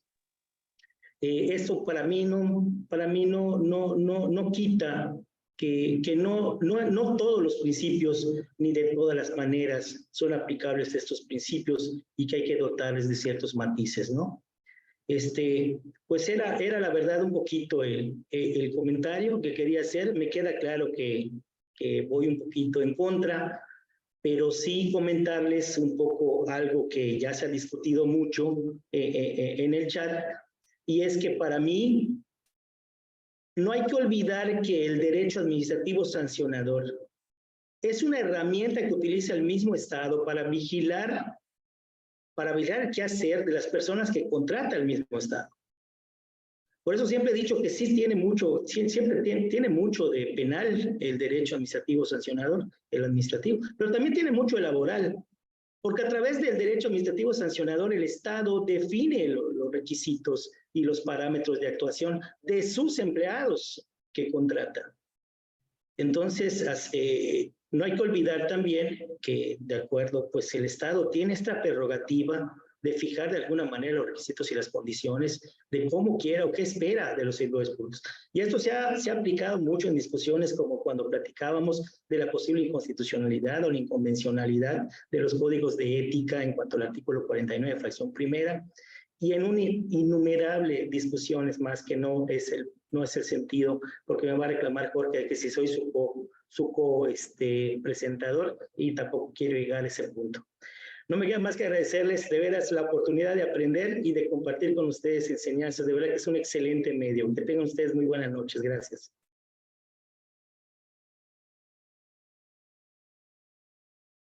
No, pues al contrario, gracias a usted, magistrado. La verdad, este grupo y estas dinámicas se enriquecen precisamente por la participación de todos.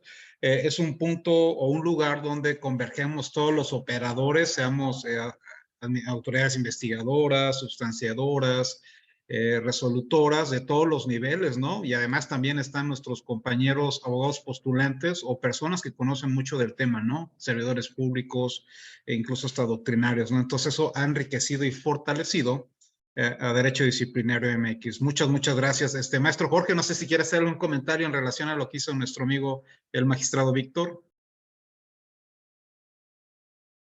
No, pues únicamente un agradecimiento a Víctor, a todos los que formaron parte de este foro y esta agradable charla que tuvimos hoy en la noche. Muchas gracias al moderador, a Rodrigo, por sus atinados comentarios y ahora sí, llevar la batuta de esta orquesta. Y pues que tengan una excelente noche y un excelente inicio de semana.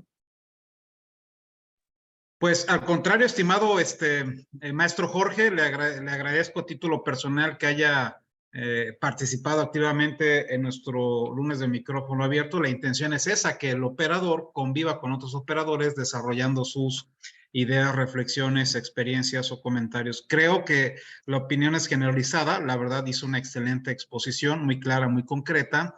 Demostró su experiencia, cosa que a nosotros nos enriquece y nos nutre. Atendió atentamente las preguntas y comentarios de los demás, lo cual nos fortalece nuestra formación. Y pues le recibo a usted un fuerte abrazo, un aplauso y seguimos en contacto y leyéndonos allí en lunes en el grupo de WhatsApp. Y les recuerdo, amigos, que este lunes de micrófono abierto, como todos los demás, queda grabado en nuestro canal de YouTube, así como las conferencias de nuestros expertos invitados. Miren, aquí está ¿cómo se llama? Nuestro canal, Derecho Disciplinario MX, y aquí están todas las conferencias, lunes de micrófono abierto, para efecto de que los puedan consultar y ver las veces que deseen, ¿no? Por mi parte es todo.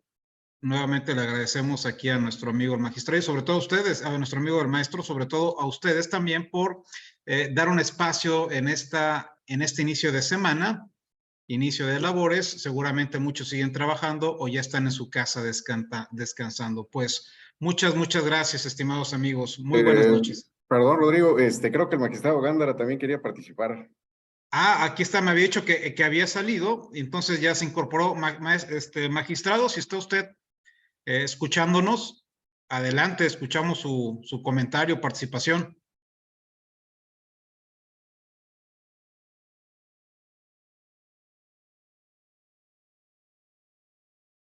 Uy, creo que no, pero aquí viendo el chat, hay una última pregunta que nos hace nuestro amigo el maestro Roberto Colorado. Dice, ¿de oficio puede la autoridad investigadora iniciar un procedimiento de investigación administrativa ante un servidor cuya simple apariencia debido a su vestimenta, joyas, aparatos electrónicos o vehículos parecen no corresponder con sus ingresos?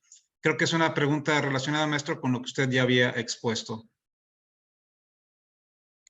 Sí, efectivamente, ya es un tema visto. Sí, el denunciante tiene que formular el reporte, que será nuestra vía de entrada, la denuncia, y de acuerdo a los datos que aporte, pues ya podremos desarrollar una adecuada investigación. ¿De oficio no podría? Para que sea de oficio, tienes que tener conocimiento. El órgano interno de control puede tener conocimiento a través de una auditoría. En la auditoría se generará una observación. En la observación tendrá el momento de una cédula de resultados preliminares. Si ahí no se acredita o justifica, pasa a ser una cédula de resultados definitivos y le damos 45 días hábiles para hacerlo, su aclaración, y si no, se conforma un informe de irregularidades detectadas y de aquí en adelante, que será turnado al área de quejas y denuncias. Esa sería la forma en la que de oficio, que no sea una denuncia, podría el órgano interno de control conocer e investigar un asunto. Magistrado, pero maestro, y por ejemplo, los hechos notorios, aquí hizo la pregunta muy directa el compañero Gustavo. Por ejemplo, en cierto estado del sur, un presidente municipal electo había presentado a quienes iban a integrar su equipo administrativo, y entre ellos estaba un tesorero, quien tenía señalamientos, o había sido, mejor dicho, inhabilitado por una anterior encomienda en el estado, en el gobierno estatal, ¿no? Entonces ya sabemos que esto finalmente puede actualizar una falta administrativa, la de contratación indebida. Digamos, ahí la autoridad investigadora está viendo un hecho notorio, una noticia, donde hacen la presentación de que de que este ex servidor público ahora se va a incorporar a un ayuntamiento. ¿Cree usted ahí que puede aplicar la situación oficiosa en un sentido de que, bueno, pues es un hecho público, en un evento público de presentación de una administración de un ayuntamiento? ¿Cree usted que, porque me parece que esa es la pregunta que ronda dentro de las demás preguntas? ¿Qué considera usted o qué recomendaría a las autoridades investigadoras? ¿Iniciaríamos así por oficio? ¿Es válido hacerlo en los términos de la exposición que nos acaba de dar? Sí, definitivamente. Entendamos que por oficio el órgano interno de control tiene que tener de entrada algún conocimiento. Un hecho notorio podría ser notas de prensa. Ahí ya tenemos un medio, un reportero, una dirección de correo electrónico a donde poder solicitar información. Es a lo que trato de arribar como los medios de entrada o el input para que se pueda detonar cualquier inicio de procedimiento. Es el cerillo que enciende la mecha. Porque el órgano interno de control, vaya, tendría que acreditar cuando en el procedimiento disciplinario nos cuestionen, bueno, ¿y cómo te enteraste? Digo, por un principio de cuentas, yéndonos al ámbito penal, ¿cómo te enteraste del delito? ¿Cómo construiste una tipicidad si no me puedes ni siquiera acreditar cómo te enteraste? Entonces, por eso la formalidad, hasta eso de los hechos notorios, tiene que tener cierta acreditación en el expediente, ¿no? Un acta en la que se haga constar de que con fecha tal se publicó en redes sociales, en medios de comunicación, cómo se pudo haber enterado el órgano interno de control, y con eso iniciar su procedimiento de investigación. Perfecto, entonces digamos que ese hecho notorio finalmente tiene que tener alguien detrás en el cual la autoridad investigadora pueda llegarse de elementos de convicción, ¿no? Lo otro sería de oficio, como usted ya lo explicó, que tiene que mediar una denuncia, tiene que mediar finalmente no quiero decir hecho, ¿cómo dicen los penalistas? Bueno, finalmente tiene que haber alguien que active esta labor de nuestras autoridades investigadoras, ¿no? Aquí hay otro ejemplo, dice un servidor público que llega al estacionamiento en un coche de $1 millón de pesos de dólares y gana 10,000 al mes y la autoridad investigadora se estaciona junto a ese servidor público, ¿entrará como hecho notorio? Creo que eso ya ese ejemplo ya lo habíamos comentado. ¿Qué opina, maestro? Sí, sí podría iniciarlo, sin caer también o tampoco en el sospechosismo del que estuvimos hablando hace un rato, en el que, ok, tengo un auto de $1 millón de pesos, pero lo estoy pagando a 6 años y mi aguinaldo ya está comprometido y además sí lo declaré. Entonces la respuesta es sí a todas las preguntas. Sí se puede iniciar de oficio, sí se pueden hacer las investigaciones, tal vez no se caiga en un sospechosismo o un populismo punitivo y aquí nos enfrentaríamos contra un garantismo constitucional.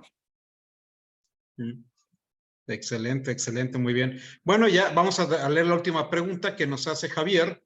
Dice, ¿se considera omisión si en la declaración patrimonial no se manifiesta un adeudo generado por un crédito fiscal firme, crédito resarcitorio ante el SAT, derivado de una fiscalización y que aún está en juicio de nulidad? Puede ser una omisión porque si el bien ya ingresó a tu patrimonio en el año que estás declarando y tiene por ahí esos temas que ya serán muy propios y particulares del juicio, lo que estás obligado a declarar es lo que ingresó a tu patrimonio o salió de tu patrimonio. En este mismo caso del vehículo de $1 millón de pesos, si se siniestró, también tienes que declarar que ya no forma parte de tu patrimonio. Incluso el sistema te permite poner ahí los datos de el pago por parte del seguro y todo ese tipo de temas. Vaya, sí se considera una omisión si no lo declaraste, si ya había formado, ya se había incorporado a tu patrimonio, o bien si ya había salido. Si está en litigio, puedes ponerlo como una nota aclaratoria y poner incluso los datos del juicio de nulidad.